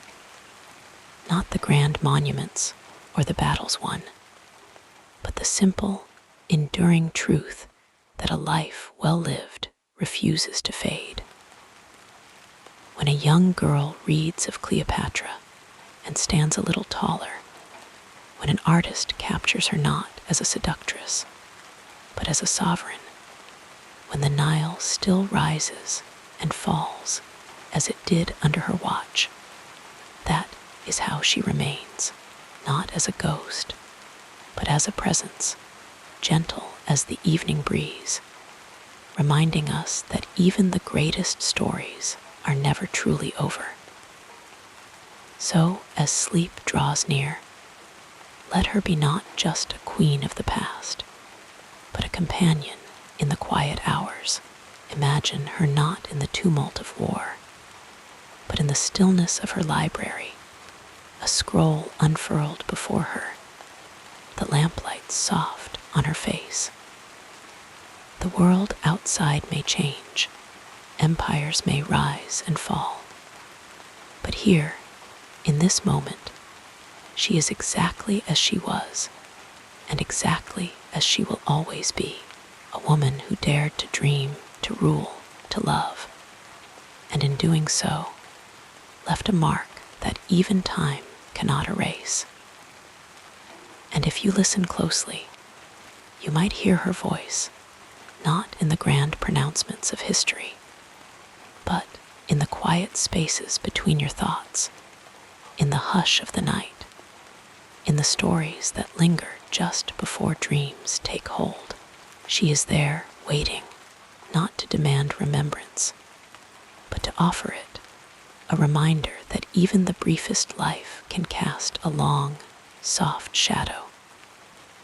So let go now, and let her story carry you.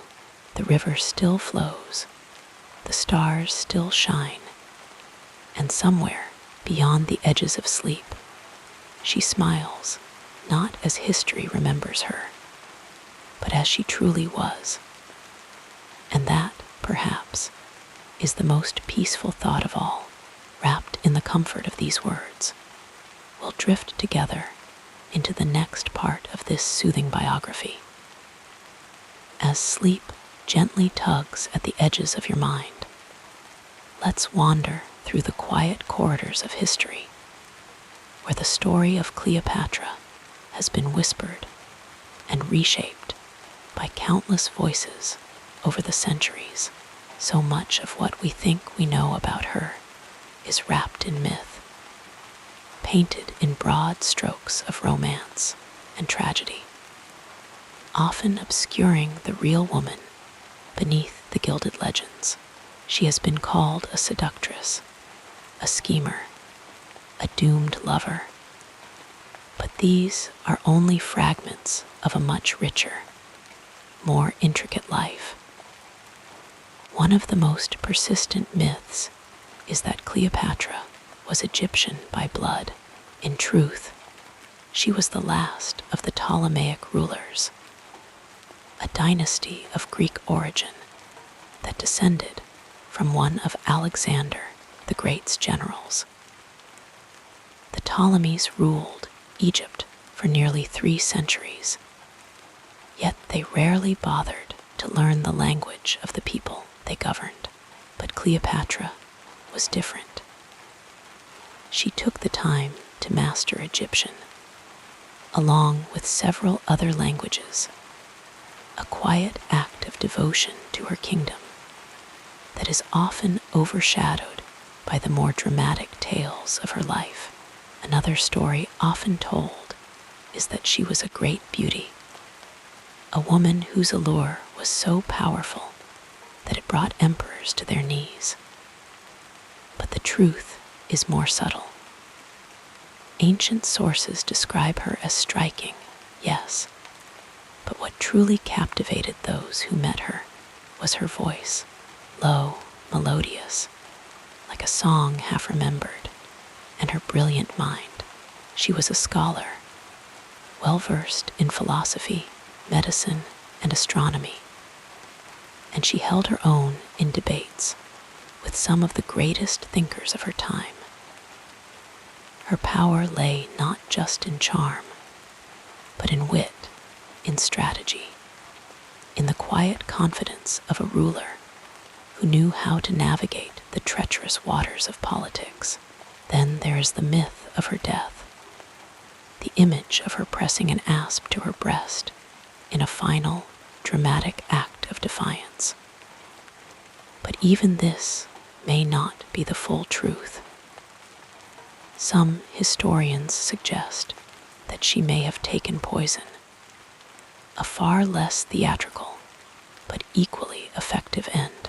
The story of the snake, so vivid and symbolic, may have been embellished by Roman writers eager to paint her as a tragic, almost mythic figure. A queen so bold she would choose her own fate rather than be paraded through Rome as a conquered prize. And what of her love affairs, so often reduced to tales of passion and betrayal? Her relationships with Julius Caesar and Mark Antony were as much political alliances as they were romances. She was not a woman ruled by her heart, but by her keen understanding of power. With Caesar, she secured her throne. With Antony, she sought to protect Egypt's independence against the rising might of Rome. These were not reckless affairs, but calculated moves by a ruler fighting to preserve her kingdom in a world that was rapidly changing around her. Perhaps the greatest misunderstanding of all is the idea that Cleopatra was a woman out of time, a fleeting spark of brilliance in an age of empires. But she was very much a product of her world, a world where women rarely held power, where survival demanded intelligence, resilience, and sometimes ruthlessness. She was not a tragic heroine, nor a villainess, but a leader who navigated the impossible demands of her position with remarkable skill. In the quiet of the night, when the weight of history feels lighter, we might imagine her not as the legendary queen of countless retellings, but as she truly was, a woman who studied late into the evening, who spoke softly to advisors, who laughed with her children, who worried over the fate of her people. She was real in all her complexities, her flaws, her triumphs. So as sleep draws near, let the myths fade into the background, and let the real Cleopatra emerge, not as a figure of legend, but as a human being, as vivid and multifaceted as anyone who has ever lived. And in that gentler, truer light, perhaps she feels closer, more familiar.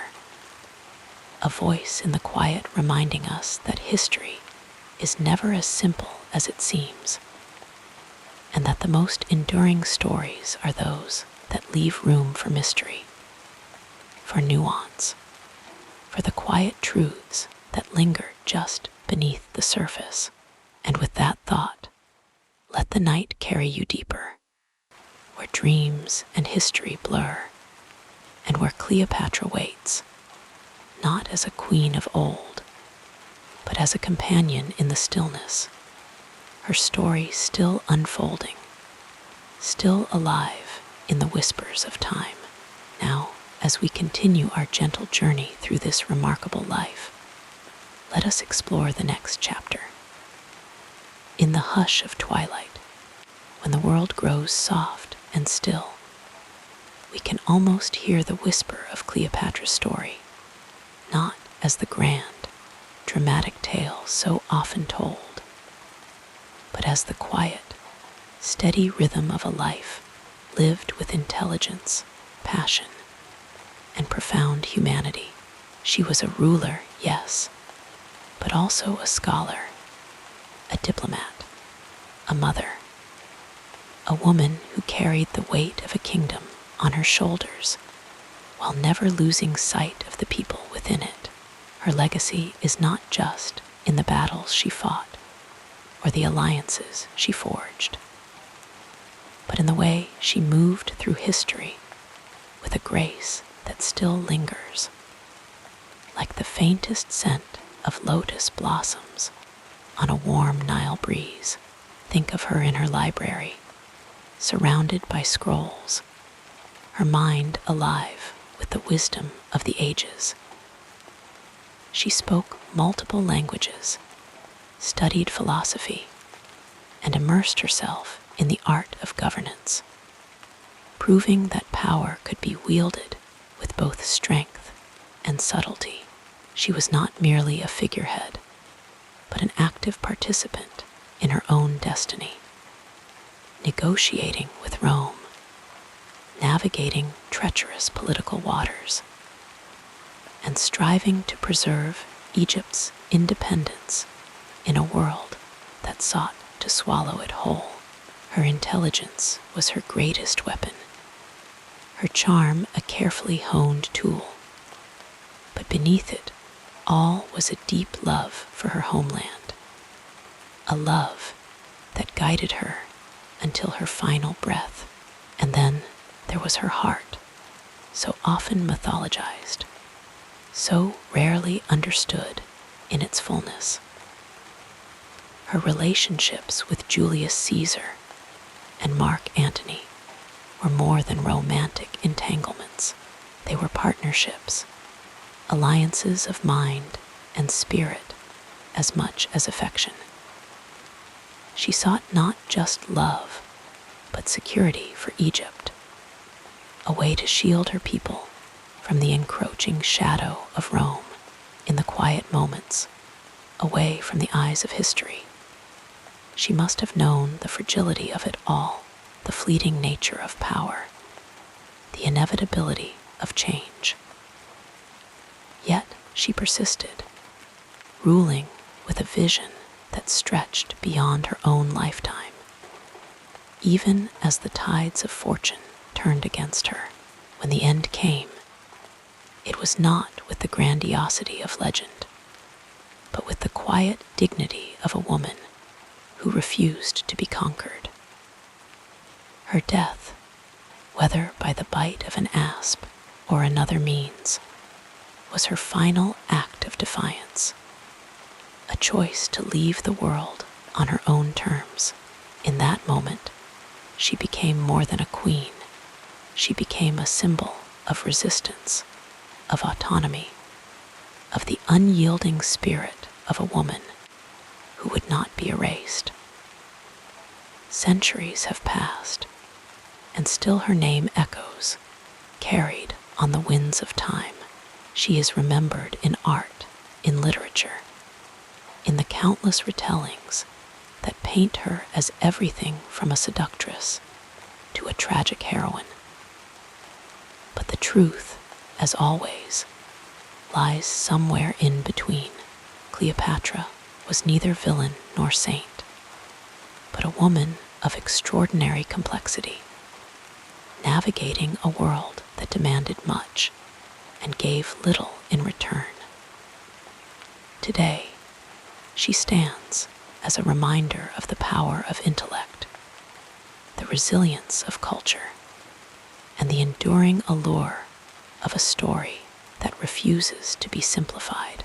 Her influence lingers in unexpected ways, in the fascination with ancient Egypt that still captivates us, in the way her image has been reclaimed by those who see in her a figure of strength and sophistication.